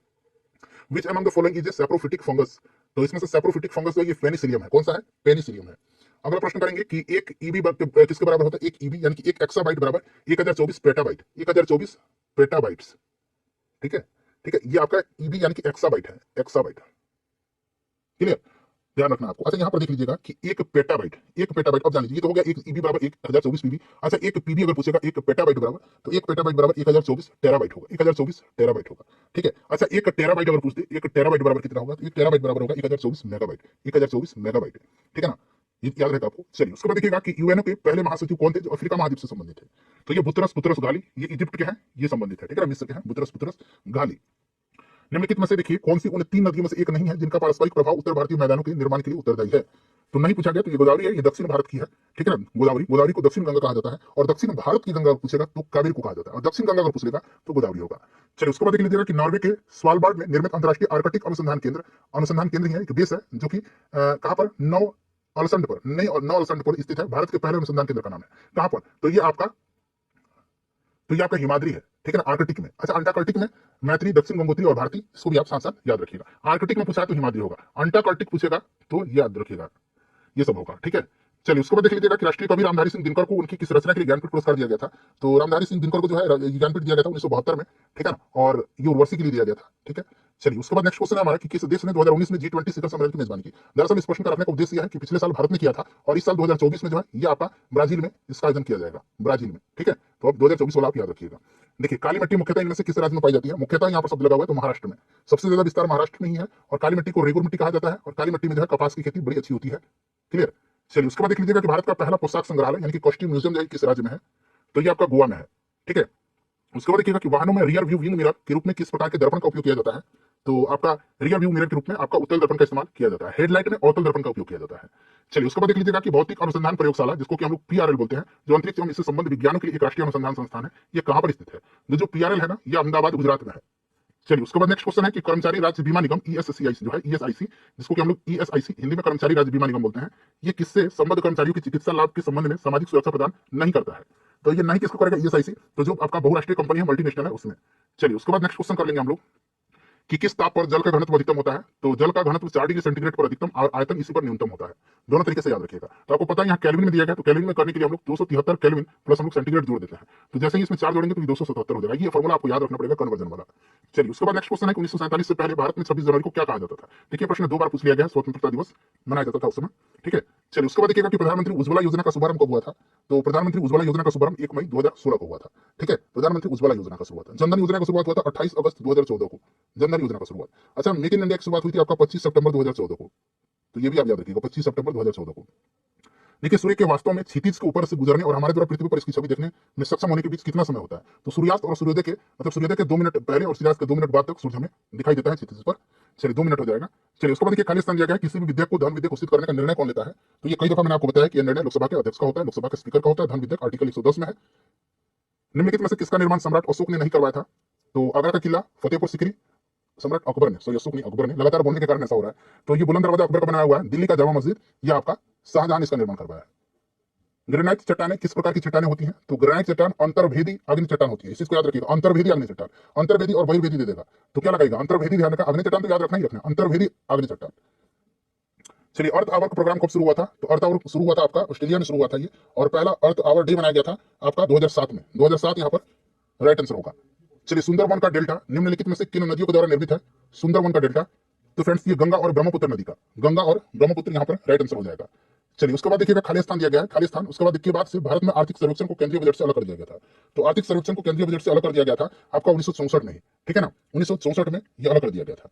नेक्स्ट क्वेश्चन है हमारे भारतीय संविधान में फर्स्ट पास्ट द पोस्ट यानी सर्वाधिक मत प्राप्त व्यक्ति की विजय, यानी जो ज्यादा वोट पाया वो जीतता है, आप भी जानते हैं। मतलब ये प्रावधान किस देश के संविधान से अंगीकृत किया गया है? तो देखिए फर्स्ट पास्ट द पोस्ट यानी सर्वाधिक मत प्राप्त व्यक्ति की विजय का प्रावधान जो ये ब्रिटेन से लिया गया है। और ब्रिटेन से क्या क्या लिया गया है मैं आपको स्टार्टिंग वाले में मैं आपको बता दूंगा। चलिए मथुरी एक लोक नृत्य है, अंग्रेजी में भी यहाँ पर लिखा गया है। मथुरी लोक नृत्य इनमें से किस राज्य में प्रचलित है? तो ये तेलंगाना में है। चलिए फ्रेंड्स उसके बाद अगला प्रश्न है हमारा कि हरे मटर जो है, हरी मटर, इसका वैज्ञानिक नाम क्या है? हरी मटर का वैज्ञानिक नाम जो है ये क्या है? तो इसका वैज्ञानिक नाम है आपका पाइसम सटाइवम, याद रखिएगा ये, ठीक है ना, पाइसम सटाइवम। उसके बाद देखिए अगला प्रश्न है कि अहमद शाह अब्दाली भारत में किस एशियाई देश से आया था? तो पानीपत का तीसरा युद्ध आपको याद होगा, अहमद शाह अब्दाली और मराठों के बीच हुआ था, जिसमें मराठे हार गए थे, यानी इसमें अफगान जीत गए थे। तो सिंपल सा बात है कि ये अफगानिस्तान का था अहमद शाह अब्दाली। चलिए उसके बाद देख लीजिएगा कि निम्नलिखित में से कौन सा भारतीय राज्य 2019-20 में सोयाबीन का सबसे बड़ा उत्पादक है? अब उस समय का करंट का है, लेकिन अभी भी आपको याद रखना 2024 में भी सोयाबीन का सबसे बड़ा उत्पादक मध्य प्रदेश ही है। इसीलिए इस तरह का क्वेश्चन मैं करवा दे रहा हूं ताकि 2024 के संदर्भ में भी तर्क संगत हो, ठीक है ना। चलिए उसके बाद देखिएगा कि तुलनात्मक सुलाभ के सिद्धांत यानी कि लॉ ऑफ कंपैरेटिव एडवांटेज के प्रतिपादन का श्रेय इनमें से किस लोकप्रिय हस्ती को दिया जाता है? लॉ ऑफ कंपैरेटिव एडवांटेज तो दिया जाता है डेविड रिकार्डो को। किसको? डेविड रिकार्डो को। चलिए उसके बाद देखिएगा कि भारत किस वर्ष संयुक्त राष्ट्र संघ में शामिल हुआ था? तो ये 1945 में शामिल हुआ था, ठीक है ना, 1945 में। चलिए उसके बाद देखिएगा कि ऑपरेशन विजय जो है, यहाँ पर आप एनटीपीसी देख भी सकते हैं। ऑपरेशन विजय निम्नलिखित में से किस युद्ध से संबंधित है? तो ये कारगिल युद्ध से, 1999 कारगिल युद्ध, याद रखिएगा, ठीक है ना। यहाँ पर ये भी सब याद रख सकते हैं, ये आप ज्यादा याद रखिएगा, इंपॉर्टेंट है। चलिए उसके बाद नेक्स्ट क्वेश्चन है कि अखिल भारतीय खिलाफत समिति ने कब यह घोषणा करते हुए प्रस्ताव पारित किया कि किसी भी मुसलमान को ब्रिटिश भारतीय सेना में सेवा प्रदान नहीं करना चाहिए? तो ये आपका हो जाएगा जुलाई 1921 में, ठीक है ना। नया प्रश्न हो सकता है आपके लिए, याद रखिएगा। चलिए उसके बाद देखिएगा कि 1586 माफ करेंगे 1586 में द लिटिल बैलेंस, ठीक है, द लिटिल बैलेंस या ला बेलेसिटा यहाँ अंग्रेजी में दिया गया है, पुस्तक किसने लिखी है? तो ये गैलीलियो की पुस्तक है, गैलीलियो गैलीली की पुस्तक है, द लिटिल बैलेंस, ठीक है। चलिए उसके बाद देखिएगा कि समाचार पत्र बंगाल गजट भारत का ये पहला समाचार पत्र है, इसका संस्थापक कौन है? तो बंगाल गजट का जेम्स अगस्टस हिकी है, 1780 में, ठीक है ना। बंगाल गजट भारत का पहला समाचार पत्र है, इसका संस्थापक जेम्स अगस्टस हिकी है। चलिए देखिए कोशिका का वह बाह्यतम आवरण कौन सा है जो कोशिका के अवयवों को उसके बाह्य वातावरण से अलग करता है? तो जो बाहरी आवरण है ये आपका प्लाज्मा मेम्ब्रेन है, इसको प्लाज्मा झिल्ली हिंदी में कहा जाता है, याद रखिएगा। चलिए उसके बाद देखिए निम्नलिखित में से देखिए पश्चिमी तट में स्थित क्षेत्र का नाम बताइए। तो पश्चिमी तट में इसमें से मालाबार क्षेत्र है, ठीक है ना, पश्चिमी तट पर है, ध्यान रखिएगा। चलिए उसके बाद देखिएगा कि भारत और पाकिस्तान के बीच सीमा रेखा क्या कहलाती है?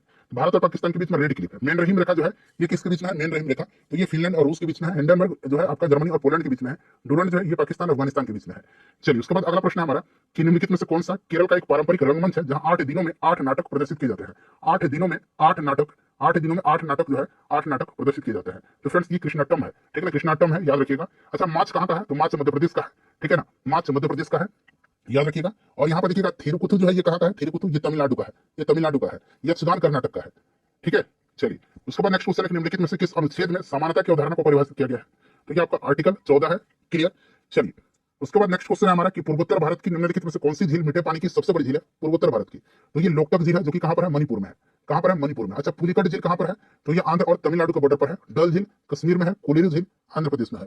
चलिए उसके बाद नेक्स्ट क्वेश्चन हमारा कि भारतीय भूवैज्ञानिक सर्वेक्षण के अनुसार निम्नलिखित में से कौन से राज्य में भारत के सर्वाधिक ग्रेफाइट भंडार है, तो फ्रेंड्स ये आपका अरुणाचल प्रदेश में। चलिए उसके बाद नेक्स्ट क्वेश्चन है कि उस वैज्ञानिक का नाम बताइए जिसने इस सिद्धांत का प्रतिपादन किया था कि इलेक्ट्रॉन एक धनावेशित गोले यानी कि पॉजिटिव स्फीयर में धंसा हुआ होता है, बताइए। तो ये जे थॉमसन थे, ठीक है ना, जे थॉमसन। चलिए उसके बाद देखिएगा नेस्कॉम का पूर्ण रूप क्या होता है। अच्छा नेस्कॉम की बात करते हैं तो इसकी स्थापना 1988 में हुई थी नेस्कॉम का। इसका पूर्ण रूप जो होता है ये होता है आपका national association of software and services company, ठीक है ना, national association of software and services company, NASSCOM. चलिए उसके बाद देखिएगा कि निम्नलिखित में से कौन सा दुर्घटनावश या इरादतन रूप से डेटा के अनधिकृत व्यक्तियों के समक्ष स्पष्टीकरण यानी कि प्रकटीकरण या अनधिकृत संशोधन या नष्ट किए जाने के संरक्षण से संदर्भित करता है, तो ये डाटा सिक्योरिटी है, डाटा सुरक्षा। चलिए उसके बाद देख लीजिएगा कि 1866 में जो है भारतीय समस्या के बारे में चर्चा करने और भारतीय कल्याण के समर्थन हेतु ब्रिटिश लोक अधिकारियों को प्रभावित करने के लिए लंदन में ईस्ट इंडिया एसोसिएशन की स्थापना किसने किया था, ईस्ट इंडिया एसोसिएशन की स्थापना तो दादा भाई नौरोजी ने किया था। याद रखिएगा कब किया था, तो ऑलरेडी यहाँ पर दे भी रखा है, वैसे भी आप याद रख लीजिए 1866 ईस्वी में, ठीक है। चलिए देखिए संघ और केंद्र सरकार के खातों के संबंध में संवैधानिक शक्तियों और कर्तव्यों का प्रयोग निम्नलिखित में से किसके द्वारा किया जाता है, तो ये आपका जो है कैग जो होता है, कंट्रोलर ऑडिटर जनरल, ठीक है ना, जिसको कि हम लोग भारत के नियंत्रक और महालेखा परीक्षक बोलते हैं, वही कहता है। चलिए नियुक्ति राष्ट्रपति के द्वारा इसका किया जाता है, ध्यान रखिएगा, ठीक है। चलिए उसके बाद देखिएगा कि कालिदास द्वारा लिखे गए नाटक अभिज्ञान शकुंतलम में शकुंतला का पुत्र कौन था इसमें। अच्छा ये अभिज्ञान शकुंतलम कालिदास की रचना है, ठीक है, याद रखिएगा। तो ये भरत यहाँ पर शकुंतला के पुत्र हैं, ठीक है, ध्यान रखिएगा। चलिए उसके बाद नेक्स्ट क्वेश्चन है हमारा कि वायुमंडल में मौजूद इनमें से कौन सी गैस का उपयोग दहन श्वसन नाइट्रोजन के ऑक्साइड के निर्माण नामक 3 प्रक्रियाओं में किया जाता है, तो दहन में भी श्वसन में भी तो ऑक्सीजन का इस्तेमाल किया जाता है, आप इतना से पकड़ सकते हैं, दहन और श्वसन, ठीक है। चलिए उसके बाद देख लीजिएगा विश्व विरासत स्थल के रूप में प्रसिद्ध अजंता की गुफा निम्नलिखित में से किस स्थान पर है, अजंता की गुफा ये कहां पर है फ्रेंड्स, तो ये आपका औरंगाबाद में है, अजंता की गुफा महाराष्ट्र में। चलिए उसके बाद देखिए निम्नलिखित में से किससे भारत में स्वतंत्रता आंदोलन के दौरान चरमपंथी नेता के रूप में जाना जाता है, तो उग्र नेता, ठीक है ना, तो ये लाल बाल पाल आपको याद होगा, लाल लाजपत राय, बाल बाल गंगाधर तिलक और पाल बिपिन चंद्र पाल, ठीक है ना, तो यहाँ पे देखिए बाल गंगाधर तिलक चरमपंथी नेता थे ये। चलिए उसके बाद देखिएगा खालिस्तान दिया गया वैज्ञानिक और गणितीय उपयोग के लिए एक उच्च स्तरीय प्रोग्रामिंग भाषा है, प्रोग्रामिंग लैंग्वेज है, तो ये आपका याद रखिएगा फोर्ट्रॉन है, इंपॉर्टेंट है ये फोर्ट्रॉन, एक वैज्ञानिक और गणितीय उपयोग के लिए उच्च स्तरीय प्रोग्रामिंग भाषा है। नेक्स्ट क्वेश्चन है निम्नलिखित में से कौन सा तत्व एक बहुमुखी तत्व है जो सभी सजीवों और हमारे द्वारा उपयोग की जाने वाली कई चीजों का आधार बनाता है, तो फ्रेंड्स ये कार्बन है, क्या है ये, कार्बन है। चलिए उसके बाद नेक्स्ट क्वेश्चन हमारा कि वर्तमान में इनमें से किस देश में अधिकतम संख्या में नाभिकीय रिएक्टर संचालित हैं, वर्तमान में अधिकतम संख्या में नाभिकीय रिएक्टर ये आपके यूनाइटेड स्टेट्स में है संचालित। भारी जल यानी कि हेवी वाटर जो है फ्रेंड्स इसका नामकरण का आधार क्या है, तो देखिए फ्रेंड्स वह प्रोटियम के स्थान पर ड्यूटेरियम का उपयोग, यहाँ पर 1 मिनट रुक जाइए, यह प्रोटियम के स्थान पर ड्यूटेरियम का उपयोग किया जाता है जो हाइड्रोजन के अपेक्षाकृत भारी समस्थानिक है, ठीक है ना, हेवी वाटर D2O, क्लियर। चलिए उसके बाद देख लीजिएगा कि इनमें से कौन भारतीय रिजर्व बैंक के पहले भारतीय गवर्नर है, तो ये सीडी देशमुख है, ठीक है ना, सीडी देशमुख याद रखिएगा, भारतीय रिजर्व बैंक के पहले भारतीय गवर्नर है सीडी देशमुख, क्लियर। चलिए उसके बाद देखिएगा कि which of the following are 2 components of the CPU of a computer, एक तो आपका ईएलयू होता है, ठीक है, और एक कंट्रोल यूनिट होता है। नेक्स्ट क्वेश्चन एमसीबी का पूर्ण रूप पूछा गया है, मैनिएचर सर्किट ब्रेकर होता है इसका फुल फॉर्म, मैनिएचर सर्किट ब्रेकर, ठीक है। चलिए उसके बाद देख लीजिएगा संयुक्त राष्ट्र का प्रमुख न्यायिक अंग यानी कि जुडिशियल ऑर्गन कहां पर है, तो नीदरलैंड के द हेग में है, ठीक है। चलिए उसके बाद नेक्स्ट क्वेश्चन है कि जिनेवा में अंतर्राष्ट्रीय मानवाधिकार आयोग की स्थापना कब किया गया था, बताइए, तो फ्रेंड्स ये किया गया था 24 दिसंबर 2003 को। उसके बाद देख लीजिएगा कि इंटरनेट पर किसी कंप्यूटर को किसके द्वारा पहचाना जाता है, तो आईपी एड्रेस हम लोग सुनते हैं ना, आईपी एड्रेस के द्वारा, आईपी एड्रेस, ठीक है, आईपी एड्रेस के द्वारा। चलिए उसके बाद देखिए कम्युनिस्ट इंटरनेशनल के नेतृत्व हेतु चयनित किए जाने वाले प्रथम भारतीय कौन थे, तो ये आपके एमएन रॉय थे, मानवेंद्र नाथ रॉय, एमएन रॉय, मानवेंद्र नाथ रॉय, ठीक है, याद रखिएगा। चलिए निम्नलिखित में से कौन सा राज्य भारतीय संविधान की 6ठी अनुसूची में शामिल नहीं है, तो यहाँ पर देखिए अरुणाचल प्रदेश नहीं है, असम, मेघालय, त्रिपुरा, मिजोरम ये सब है, ठीक है।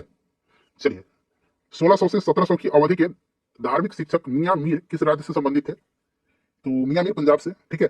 चलिए उसके बाद देख लीजिएगा कि अम्ल और उस पदार्थ जिसमें वह पाया जाता है का इनमें से कौन सा युग्म सम्मिलित नहीं है, एस्कॉर्बिक एसिड इमली में पाया जाता है, नहीं इमली में टार्टरिक एसिड पाया जाता है, इमली में टार्टरिक अम्ल पाया जाता है, लैक्टिक अम्ल दूध दही में सही है, ऑक्जेलिक टमाटर पालक में पाया जाता है, टमाटर में भी पाया जाता है, याद रखिए एसिटिक सिरका में पाया जाता है, सही है, ये गलत दिया, ये सम्मिलित नहीं है, ठीक है ना।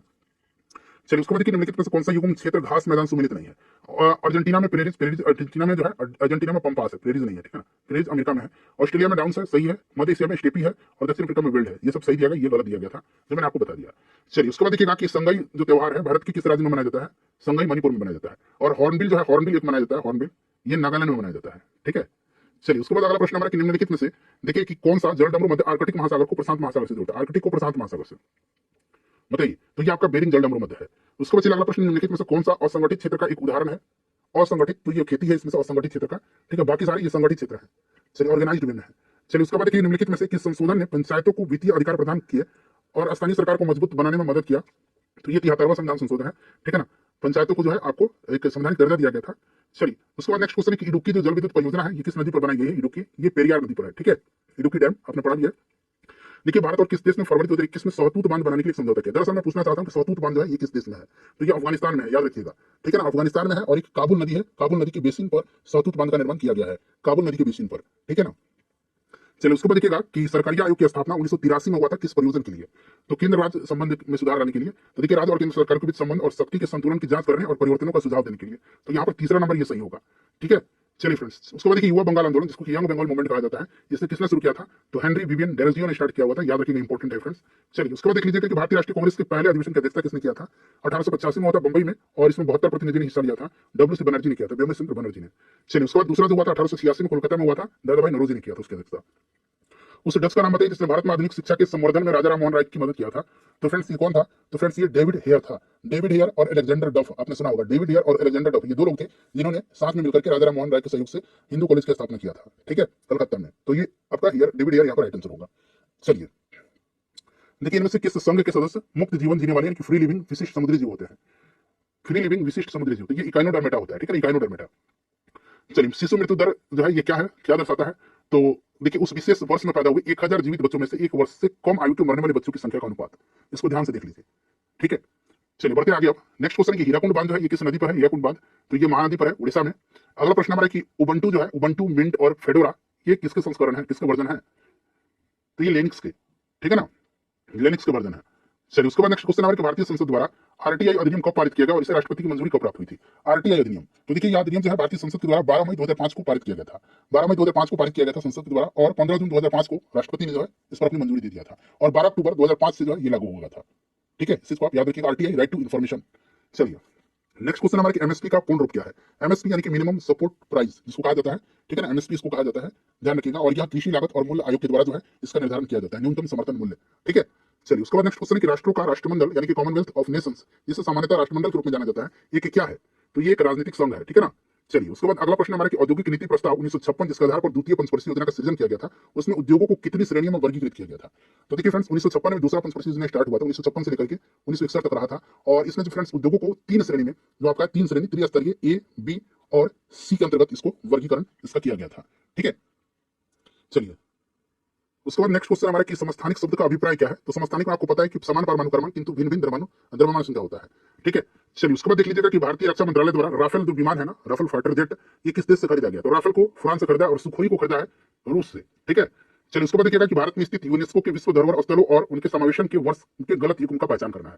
तो यानी कि कौन सा जो है आपका यूनेस्को का विश्व धरोहर स्थल कब जो है लिस्ट में शामिल किया गया था, इसमें से गलत कौन सा दिया गया? तो देखिए आगरा का किला 1983, लाल किला 2007, सांची का स्तूप 1988 नहीं होगा, सांची का स्तूप जो होगा ये 1989 होगा। इस चीज को आप बना लीजिएगा, तो यही गलत दिया गया है, ये आपका सही दिया गया, ठीक है ना। मानव शरीर में 29 हड्डियां होती है, इनमें से कौन सा वर्गीकरण सही है? तो हेड में 8, माथा में, ठीक है ना, माथा में, कान में आपका 6 और चेहरा में 14 और एक आपका कंठ अस्थियां हेड बोन जिसको बोला जाता है, ये वाला सही है, ठीक है। 14, 8, 22, 100, 28, 29, ठीक है। चलिए पश्चिम बंगाल में स्थित सुंदरवन किसका उदाहरण है? तो ये मैंग्रोव का उदाहरण है, ठीक है। चलिए उसके बाद नेक्स्ट क्वेश्चन है निम्नलिखित में से कौन सा गुंबद जैसी संरचना वाले जल निकासी पैटर्न को निरूपित करता है? गुंबद जैसी संरचना वाले जल निकासी पैटर्न को, तो ये त्रिज्यीय ही है, ठीक है। चलिए उसके बाद देख लीजिएगा कि भारी जल शब्द निम्न में से किससे संबंधित है? तो नाभिकीय रिएक्टर में इसका उपयोग किया जाता है भारी जल का, तो नाभिकीय शक्ति उत्पादन संयंत्र से। उसके बाद देखिए भारतीय संविधान का कौन सा अनुच्छेद उपाधियों का अंत यानी कि एबॉलिशन ऑफ टाइटल्स है सुनिश्चित करता है? तो ये अनुच्छेद 18 में उपाधियों का अंत है, ठीक है। अनुच्छेद 17 याद रखिएगा अस्पृश्यता का अंत है इसमें, छुआछूत का। चलिए उसके बाद देखिए अंतर्राष्ट्रीय अंतरिक्ष स्टेशन ISS के बारे में निम्नलिखित में से कौन सा सही है? पढ़ लीजिए सभी को और बताइए यहाँ पर राइट आंसर क्या होगा इसका। तो देख लीजिए सही आंसर को भी ध्यान से पढ़ लीजिएगा, यह पृथ्वी की निचली कक्षा में स्थित है, ठीक है ना, ISS जो अंतर्राष्ट्रीय इंटरनेशनल स्पेस स्टेशन है। चलिए उसके बाद देखिएगा कि 31 दिसंबर 1947 को भारत की संविधान सभा में निम्नलिखित में से कौन सा प्रांत का प्रतिनिधित्व अधिकतम था? तो अधिकतम ये संयुक्त प्रांत का था उस समय, ठीक है ना, संयुक्त प्रांत का था। चलिए उसके बाद देखिएगा कि भारतीय राष्ट्रीय कांग्रेस का पहला अधिवेशन 1885 में बंबई में आयोजित किया गया था, और इसका आयोजन भारत के किस शहर में किया गया था? वही पूछा गया, तो बंबई में किया गया था, जैसे मैंने आपको बताया है। डब्ल्यू.सी. बनर्जी अध्यक्ष थे। देखिए किस लेखक ने नन्हे बच्चे स्वामी से जुड़ी अपनी कहानियों के लिए पृष्ठभूमि के रूप में मालगुड़ी नामक छोटे से गांव की परिकल्पना किया था? तो मालगुड़ी डेज आपने पढ़ा होगा, मालगुड़ी डेज ये R.K. नारायणन की रचना है, ठीक है ना। चलिए इसे पकड़ लीजिएगा। निम्नलिखित में से कौन सी आउटपुट डिवाइस नहीं है? आउटपुट डिवाइस नहीं है, तो ये स्कैनर इसमें से आउटपुट डिवाइस नहीं है। चलिए उसके बाद अगला प्रश्न हमारा देखिए कि निम्नलिखित में से कौन भारत के सभी एटीएम्स को जोड़ने का काम करता है। भारत के सभी एटीएम्स को जोड़ने का काम कौन करता है? तो फ्रेंड्स ये आपका भारतीय राष्ट्रीय भुगतान निगम है, याद रखिएगा। ठीक है, चलिए उसके बाद देख लीजिएगा कि आधुनिक प्रिंटर की गति को, आधुनिक प्रिंटर की स्पीड की गणना करने के लिए निम्नलिखित में से किस इकाई का उपयोग किया जाता है? जिसको जो है नापा जाता है पेज प्रति मिनट में, पीपीएम में, यानी कि पेज प्रति मिनट में। चलिए उसके बाद अगला प्रश्न हमारे इनमें से कौन सा देश ने 2018 में फीफा विश्व कप की मेजबानी किया था? अच्छा, 2018 वाला छोड़ दीजिए, रूस में हुआ था, अभी 2022 वाला कतर में हुआ था, और अब जो 2026 वाला होगा ये आपका अमेरिका, कनाडा और मैक्सिको में इसका आयोजन किया जाएगा। ये याद रखिए, इसलिए मैंने इसको रखा है कि हो सकता है आगे पूछ लिया जाए आपसे। चलिए उसके बाद देख लीजिएगा कि 2011 की जनगणना के अनुसार निम्नलिखित में से कौन सा राज्य भारत का सबसे कम शहरीकृत राज्य है? भारत का सबसे कम शहरीकृत राज्य, तो ये हिमाचल प्रदेश है। ठीक है ना, हिमाचल प्रदेश है। चलिए उसके बाद देख लीजिएगा कि आईएमएफ और विश्व बैंक का गठन 1944 में हुआ था। ठीक है, उसका मुख्यालय पूछा गया है कहां पर है? तो आईएमएफ, मैंने बताया था कि आईएमएफ और वर्ल्ड बैंक दोनों का मुख्यालय वाशिंगटन डीसी में है। चंद्रगुप्त मौर्य के गुरु कौन थे? तो ये आपके कौटिल्य थे, चाणक्य थे, विष्णुगुप्त। कौटिल्य, चाणक्य, विष्णुगुप्त एक ही नाम है। ठीक है, चलिए इन्हीं के सहयोग से जो है चंद्रगुप्त मौर्य ने नंद वंश के आखिरी शासक घनानंद को पराजित करके मौर्य वंश की स्थापना किया था। ये विष्णुगुप्त चंद्रगुप्त मौर्य के प्रधानमंत्री थे। चलिए उसके बाद देख लीजिएगा कि प्रत्येक वर्ष गुरु भी थे। प्रत्येक वर्ष दिया गया खालिस्तान व्यापार करने की सुगम संबंधी सूचकांक, यानी कि जब डूइंग बिजनेस को जारी किया जाता है, किसके द्वारा? तो ये वर्ल्ड बैंक समूह के द्वारा जब डूइंग बिजनेस जारी किया जाता है। चलिए उसके बाद देखिएगा कि यहाँ पर देखिए लाइन कैपिटल पिलर, यानी किसी चतुर्मुख स्तंभ कहां पर है? तो पिलर कैपिटल जो है ये आपका लाइन पिलर कैपिटल पिलर ये सारनाथ में है। चलिए उत्तर प्रदेश में है। देखिए उलट बांसी जो है किस भक्त कवि का एक विशिष्ट योगदान है, उलट बांसी, तो ये कबीर का है। ठीक है, देखिए कच्छ के महान रण के बारे में निम्नलिखित में कौन सा कथन असत्य दिया गया है? बताइए, पढ़ करके बताइए आंसर क्या होगा। कच्छ का रण तथा महान कच्छ का रण गुजरात प्रांत के कच्छ जिले में है, उत्तर तथा पूर्व में फैला हुआ है, और यह एक नमकीन दलदल का वीरान प्रदेश है। तो ये मीठे पानी का नहीं, नमकीन का है, तो ये गलत दिया गया, कथन असत्य है। चलिए उसके बाद देखिएगा कि भारत के इनमें से किस मुगल शासक ने अंग्रेजों को सूरत में अपना पहला कारखाना स्थापित करने की अनुमति दिया गया? तो अंग्रेजों ने सूरत में अपनी पहली फैक्ट्री स्थापित किया था, ये मैंने बताया था जहांगीर के समय में। ठीक है, चलिए उसके बाद नेक्स्ट क्वेश्चन है कि निम्नलिखित में से किसकी कमी से वर्णांधता और कमजोर दृष्टि की समस्या उत्पन्न होती है? वर्णांधता, तो ये आपका होता है विटामिन ए की कमी से। रेटिनॉल इसका रासायनिक नाम है। देखिए भारतीय संविधान के किस अनुच्छेद में पंचायतों और स्थानीय निकाय शासन से संबंधित प्रावधान शामिल है? तो ये आर्टिकल 243 में है, याद रखिएगा। ठीक है, चलिए नेक्स्ट क्वेश्चन है हमारा, और 12वीं अनुसूची में रखा गया इसको। भारत के राष्ट्रीय प्रतीक के नीचे उत्कर्णित सत्यमेव जयते शब्द कहां से लिया गया है? सत्यमेव जयते को लिया गया है मुंडकोपनिषद से। अगला प्रश्न हमारा कि 1942 में किस प्रधानमंत्री के निर्देशानुसार क्रिप्स मिशन भारत आया था? 1942 में आया था, लॉर्ड लिथगो वायसराय था, विंस्टन चर्चिल, राइट आंसर हो जाएगा। चलिए प्रश्न ये रिपीट हो गया, देख सकते हैं, ये 2 बार एनटीपीसी में उसी साल पूछा गया है। देखिए भारत और चीन के बीच स्थित काराकोरम पास जो है नामक पहाड़ी दर्रा इनमें से किसके निकट स्थित है? तो ये आपका कारगिल के निकट स्थित है। उसके बाद देखिए इनमें से कौन सा ग्रह जो है दक्षिणावर्त दिशा में घूमता है? दक्षिणावर्त, तो ये शुक्र है। ठीक है, चलिए उसके बाद देखिएगा, और शुक्र के पास कोई भी उपग्रह नहीं होता है, इस चीज को आप ध्यान रखिएगा। शुक्र को भोर का तारा, सांझ का तारा, पृथ्वी की जुड़वा बहन, पृथ्वी की भगिनी कहा जाता है। निम्नलिखित में से किस खिलाड़ी ने तैराकी में सर्वाधिक ओलंपिक स्वर्ण मेडल हासिल किया हुआ है ओलंपिक में? तो ये माइकल फेल्प्स है, और माइकल फेल्प्स को फ्लाइंग फिश भी कहा जाता है, जैसे कि फ्लाइंग सिख कहा जाता है मिल्खा सिंह को, इनको फ्लाइंग फिश कहा जाता है, माइकल फेल्प्स को। ठीक है, अगला प्रश्न देख लीजिएगा, नेक्स्ट क्वेश्चन है कि अभिज्ञान प्रौद्योगिकी में ओएमआर का उपयोग होता है, इसमें एम का फुल फॉर्म क्या है, पूर्ण रूप क्या है? तो एम का फुल फॉर्म इसमें मार्क है। ठीक है, इसमें आपका मार्क है। ठीक है ना, क्या उसका फुल फॉर्म होता है? मार्क होता है। अच्छा, ओएमआर का फुल फॉर्म क्या होता है? ओएमआर का, अगर आपसे ओएमआर का फुल फॉर्म, ये जो ओएमआर देख रहे हैं, इसका फुल फॉर्म अगर आपसे पूछ लिया जाए तो इसका फुल फॉर्म क्या होता है? ओएमआर का फुल फॉर्म होता है ऑप्टिकल मार्क रिकॉग्निशन। ठीक है ना, ऑप्टिकल मार्क, तो वहीं आपका एम का मार्क होता है, और ऊपर ऑप्टिकल होता है, एम फॉर मार्क और रिकॉग्निशन। ठीक है ना, चलिए देखिएगा हॉर्नबिल त्योहार जो है एक प्रसिद्ध आदिवासी त्योहार है, ये भारत के इनमें से किस पूर्वोत्तर राज्य में मनाया जाता है? तो मैंने बताया था हॉर्नबिल नागालैंड में मनाया जाता है। ठीक है, चलिए उसके बाद देखिएगा कि नीति आयोग का गठन कब किया गया था? तो योजना के स्थान पर 1 जनवरी 2015 को इसका गठन किया गया था। उसके बाद देखिए पारा का सामान्य नाम क्या है? तो पारा को क्विक सिल्वर कहा जाता है, क्विक सिल्वर इसको कहा जाता है। ठीक है ना, क्विक सिल्वर पारा को कहा जाता है, ध्यान रखिएगा। चलिए उसके बाद देखिएगा कि एनएसई, नेशनल स्टॉक एक्सचेंज इसको कहा जाता है। National stock exchange of India का मुख्यालय कहां पर है? देखिए एनएसई की स्थापना हुई थी कब? 1992 में, नेशनल स्टॉक एक्सचेंज की स्थापना। ठीक है, और national stock exchange of India की स्थापना हेडक्वार्टर मुंबई में इसका। चलिए उसके बाद देखिए सोडा वाटर से कौन सी गैस निकलती है सोडा वाटर में? तो आपको भी पता है, बताने की जरूरत नहीं, कार्बन डाइऑक्साइड गैस यानी कि CO2 गैस निकलती है। चलिए उसके बाद देखिएगा कान्हा टाइगर रिजर्व कहां पर है? कान्हा टाइगर रिजर्व जो है ये मध्य प्रदेश में है, एमपी में है। उसके बाद देखिए भारत में इनमें से किस अनुवांशिक रूप से संशोधित फसल की कानूनी खेती करने की अनुमति दी गई है? तो ये आपका बीटी कपास है। ठीक है ना, बीटी कपास। चलिए उसके बाद नेक्स्ट क्वेश्चन है कि विश्व की सबसे बड़ी प्रवाल भित्ति कोरल रीफ कहां पाई जाती है? कोरल रीफ, विश्व की सबसे बड़ी जो कोरल रीफ है ये कौन सी है? तो ग्रेट बैरियर रीफ है। इसका नाम क्या है? Great barrier reef. ये कहां पर है फ्रेंड्स? तो ऑस्ट्रेलिया में है। ठीक है ना, ऑस्ट्रेलिया यहाँ पर राइट आंसर हो जाएगा। चलिए उसके बाद नेक्स्ट क्वेश्चन हमारा कि निम्नलिखित में से कौन सा यह निर्धारित करता है कि रासायनिक अभिक्रिया नहीं हुई है?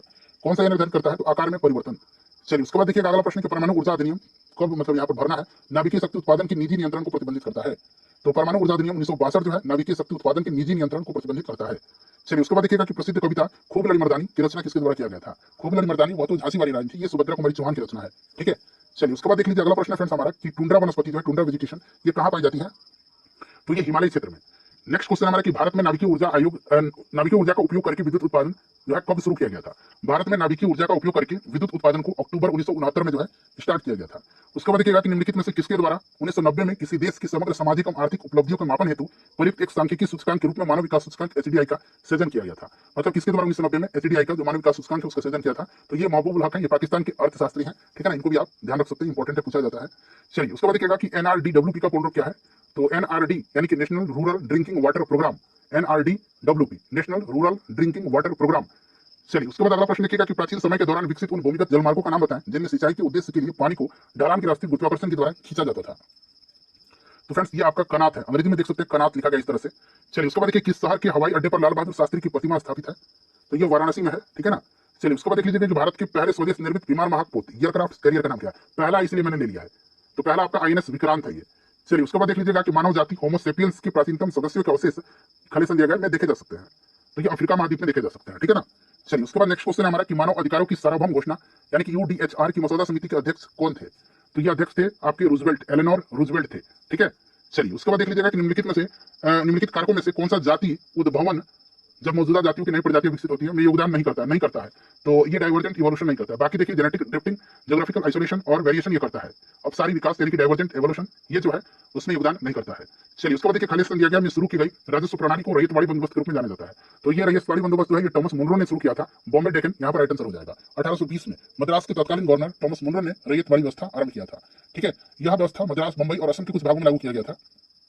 चलिए देखिएगा कि पुरातत्वविद, भाषा विज्ञानी और ईस्ट इंडिया कंपनी के अधिकारी जेम्स प्रिंसेप ने किस वर्ष में जो है अशोक के जो शिलालेख था, अशोक का एडिक्ट जो ब्राह्मणी लिपि में लिखा गया था उसकी व्याख्या किया था? कब पढ़ा था जेम्स प्रिंसेप ने? तो ये 1837 में पढ़ा था, ठीक है, याद रखिएगा, इंपॉर्टेंट है।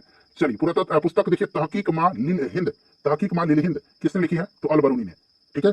चलिए उसके बाद अगला प्रश्न है खालिस्तान दिया गया में भारत के सभी बड़े उद्योगपतियों ने देश के एक नियोजित अर्थव्यवस्था की स्थापना हेतु एक साथ मिलकर के एक संयुक्त प्रस्ताव तैयार किया था। तो 1944 में भारत के सभी बड़े उद्योगपति ने देश में एक नियोजित अर्थव्यवस्था की स्थापना के हेतु एक साथ मिलकर के एक संयुक्त प्रस्ताव तैयार किया था 1944 में। देखिए गोल गुंबद जो है ये कहां पर है? गोल गुंबद जो है, गोल गुंबद फ्रेंड्स ये कहां पर है? तो देखिए गोल गुंबद ये आपका बीजापुर के सुल्तान मोहम्मद आदिल शाह का मकबरा है। बीजापुर कर्नाटक में पड़ता है, आपको याद होगा, तो यहाँ पर देखिए कर्नाटक राइट आंसर हो जाएगा। चलिए उसके बाद देखिएगा कि पीएचडी जो है, पीएचडी किस प्रकार की कंप्यूटर फाइल का एक्सटेंशन है? पीएचडी तो ये आपका एडोब फोटोशॉप का है पीएचडी, याद रखिएगा। चलिए उसके बाद देख लीजिएगा कि ब्रिटिश साम्राज्य से भारत की स्वतंत्रता के बाद भारत के प्रधानमंत्री जवाहरलाल नेहरू ने किसकी अध्यक्षता में परमाणु विकास कार्यक्रम को मंजूरी दिया था? तो फ्रेंड्स ये दिया था होमी जहांगीर भाभा के नेतृत्व में, ठीक है ना। चलिए उसके बाद देख लीजिएगा कि इनमें से किस प्रकार के अंगों की बुनियादी संरचना उत्पत्ति समान होती है किंतु उनके कार्य भिन्न होते हैं? तो ये आपके समजात अंग होते हैं जिसको कि होमोलोगस आपको पार्ट कहा जाता है, ठीक है। चलिए उसके बाद देख लीजिएगा कि निम्नलिखित में से किसे वर्ष 1938 और 1939 में जो है भारतीय राष्ट्रीय कांग्रेस का अध्यक्ष रूप में निर्वाचित किया गया था? तो हरिपुरा और त्रिपुरी अधिवेशन जो हुआ था ये सुभाष चंद्र बोस है, ठीक है। चलिए उसके बाद देख लीजिएगा कि श्रवण बेलगोला में स्थित गोमतेश्वर मूर्ति किस सामग्री की बनी हुई है? तो ये देखिए गोमतेश्वर मूर्ति जो है ना फ्रेंड्स ये बनी हुई है आपकी किसकी? तो ये ग्रेनाइट की, ये कर्नाटक के श्रवण बेलगोला में है, ठीक है ना। इस चीज को आप याद रखिएगा। और इसका निर्माण किसने करवाया था? तो इसका निर्माण जो है ये करवाया था चामुंड राय ने इसका निर्माण करवाया था, याद रखिएगा। चलिए उसके बाद देखिएगा अंगूर की खेती, इसको विटिकल्चर कहा जाता है अंगूर की खेती को, ठीक है। इस तरह से भी याद रखिएगा अंगूर की खेती क्या कहलाता है? विटिकल्चर। तो इनमें से किस क्षेत्र की विशेषता होती है? तो ये भूमध्य सागरीय क्षेत्र की विशेषता होती है विटिकल्चर, ठीक है। चलिए फ्रेंड्स उसके बाद देखिए वान भट्ट किस राजा के दरबारी कवि थे? वान भट्ट हर्षवर्धन के थे, और हर्षचरित इन्हीं की रचना है, हर्षचरित, ठीक है, हर्षचरित वान भट्ट की रचना है, ठीक है। चलिए उसके बाद अगला प्रश्न है कि लैंगिक प्रजननशील प्राणियों में समान गुण के वंशाणु यानी कि जीन्स के कितने प्रतिरूप मौजूद होते हैं? कितने प्रतिरूप मौजूद होते हैं? तो फ्रेंड्स ये आपके 2 प्रतिरूप, ठीक है ना। चलिए उसके बाद नेक्स्ट क्वेश्चन है कि व्यापार एवं आर्थिक संघ समिति जिसको TERC कहा जाता है इसका प्रमुख कौन होता है? तो ये भारत के प्रधानमंत्री होते हैं, ठीक है। चलिए उसके बाद देखिएगा कि निम्नलिखित में से कौन सा ग्रेगर मेंडल के अनुवांशिकी का जो वंशानुगति के सिद्धांत के अंतर्गत नहीं आता है? तो ये लॉ ऑफ बायोपिक्स नहीं आता है, बाकी आप इनमें से देख सकते हैं ये सब आता है। चलिए उसके बाद देखिएगा कि यूएन द्वारा किस दशक को अंतर्राष्ट्रीय पेयजल एवं स्वच्छता दशक के रूप में नामित किया गया था? तो 1981 1990 से 1990 जो ये 10 वर्ष का समय था इसको किया गया था, ठीक है। चलिए उसके बाद देखिए अगला प्रश्न है खालिस्तान दिया गया वर्ष 2023 के दौरान एथलेटिक्स में IAF विश्व चैंपियनशिप में पदक जीतने वाले प्रथम भारतीय 2003 में, 2023 में, 2003 में गलती हुआ है, 2003 बनाइए, ठीक है ना, 2003 में। तो ये अंजू बॉबी जॉर्ज हैं जिन्होंने IAF यानी कि जिसको कि आपको एथलेटिक्स में जो विश्व चैंपियनशिप है उसमें जो प्रथम भारतीय होने का गौरव पदक जीतने वाला प्राप्त किया अंजू बॉबी जॉर्ज ने। देखिए 1985 में जो असम समझौता, असम अकॉर्ड ऑफ 1985 में नई दिल्ली में, और देखिएगा यहाँ पर all Assam student union AASU के नेताओं के बीच में जो हस्ताक्षरित समझौता ज्ञापन हुआ था ये किस प्रधानमंत्री के समय में पूछा गया? तो ये राजीव गांधी के समय में, ठीक है ना। चलिए उसके बाद देख लीजिएगा कि स्वतंत्रता के पूर्व भारत में किस आंदोलन ने कपास उत्पादन को प्रोत्साहित किया था? तो ये स्वदेशी आंदोलन है, ठीक है ना, क्योंकि कपड़ा बनाने लगे लोग, विदेशी वस्त्रों का बहिष्कार किया गया था। देखिए भारत में किस तारीख को वर्ष का सबसे छोटा दिन माना जाता है? तो सबसे छोटा 22 दिसंबर, सबसे बड़ा 21 जून को, जिस दिन विश्व योग दिवस मनाया जाता है। चलिए उसके बाद देख लीजिएगा कि भारत में निम्नलिखित में से किसे स्थानीय स्वशासन का जनक यानी कि father of local self government कहा जाता है? लॉर्ड रिपन को। इसी समय में प्रथम कारखाना अधिनियम लागू हुआ था, याद रखिएगा, ठीक है ना। चलिए उसके बाद देख लीजिएगा कि भारत सरकार द्वारा किस ग्रामीण आवास को पुनः संरचित करके प्रधानमंत्री ग्रामीण आवास योजना का सृजन किया गया। तो ये इंदिरा आवास योजना है, ठीक है ना। इंदिरा आवास योजना यहाँ पर राइट आंसर हो जाएगा, ठीक है, इंदिरा आवास योजना, याद रखिएगा। चलिए उसके बाद नेक्स्ट क्वेश्चन है हमारा कि रविन्द्रनाथ टैगोर ने देखिए किसकी वजह से अपनी नाइटहुड उपाधि लौटा दिया था। तो ये जलियांवाला बाग नरसंहार जो कि 13 अप्रैल 1919 को हुआ था। चलिए इसके बाद देखिए भारत छोड़ो और जलियांवाला बाग हुआ था बैसाखी के दिन, याद रखिएगा। जलियांवाला बाग कहाँ पर, अमृतसर में है। वायसराय कौन था, लॉर्ड चैम्सफोर्ड था। भारत छोड़ो आंदोलन जो ये बॉम्बे में हुआ था, ठीक है। चलिए उसके बाद 1942 में निम्नलिखित में से कौन सी पुस्तक विष्णु शर्मा के द्वारा लिखित है। तो पंचतंत्र के लेखक है विष्णु शर्मा, ठीक है। इंडिका जो है ये किसकी है, मेगास्थनीज की है, राजतरंगिणी की कलहन है और कौटिल्य की अर्थशास्त्र है। चलिए उसके बाद देखिएगा कि लाइट डिटेक्टर उपकरण को किसके रूप में भी जाना जाता है। तो इसको पॉलीग्राफ के रूप में भी जाना जाता है। चलिए उसके बाद नेक्स्ट क्वेश्चन करेंगे फ्रेंड्स। अगला प्रश्न नंबर कि हरित क्रांति निम्नलिखित में से किससे संबंधित है। तो खाद्यान्न उत्पादन से, खाद्यान्न और अनाज उत्पादन से, ठीक है। मछली उत्पादन नीली क्रांति है, दूध उत्पादन जो है ये श्वेत क्रांति है। श्वेत क्रांति के जनक वर्गीस कुरियन है, हरित क्रांति के जनक भारत में डॉक्टर एम एस स्वामीनाथन है। पूना समझौता कब हस्ताक्षरित हुआ था। तो ये 1932 में हुआ था पूना समझौता, महात्मा गांधी और बाबा साहब भीमराव अम्बेडकर के बीच में, पूना के एडवाड़ा जेल में, ठीक है, याद रख सकते हैं इसको भी।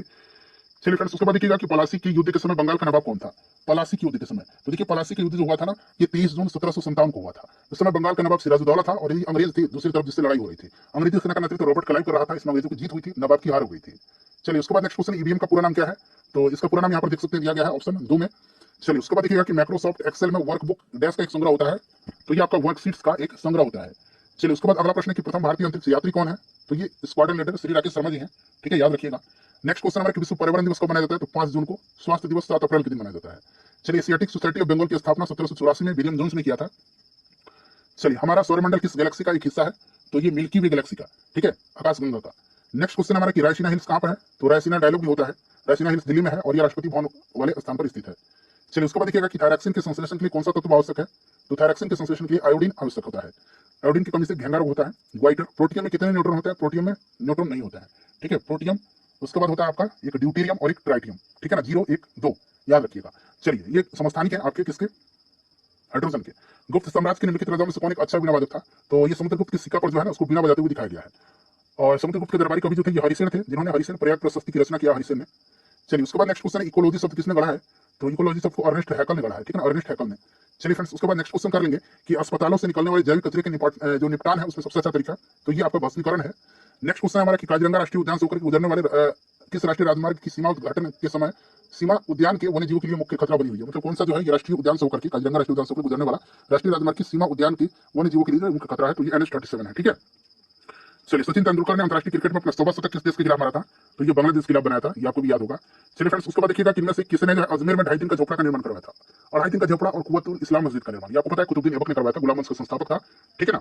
इसको लाख बॉक्स के नाम से भी जाना जाता था, लाख बॉक्स के नाम से, लाखों का दान करने वाला।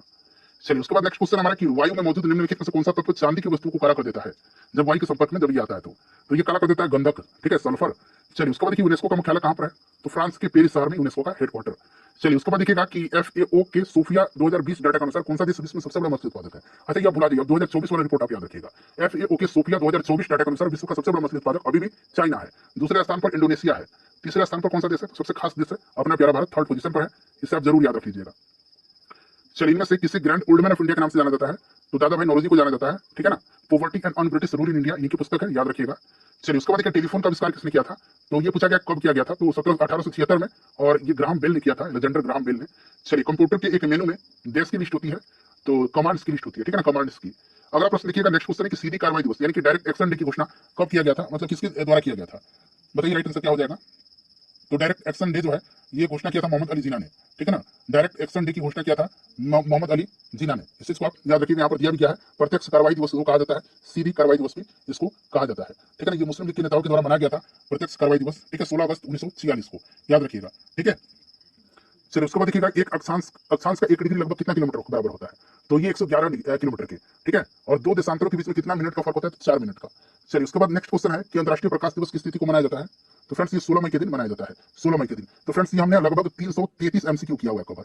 लाइक कर दीजिए फ्रेंड्स और प्लीज इसको शेयर कर दीजिएगा, बहुत मेहनत किया हूं आपके लिए।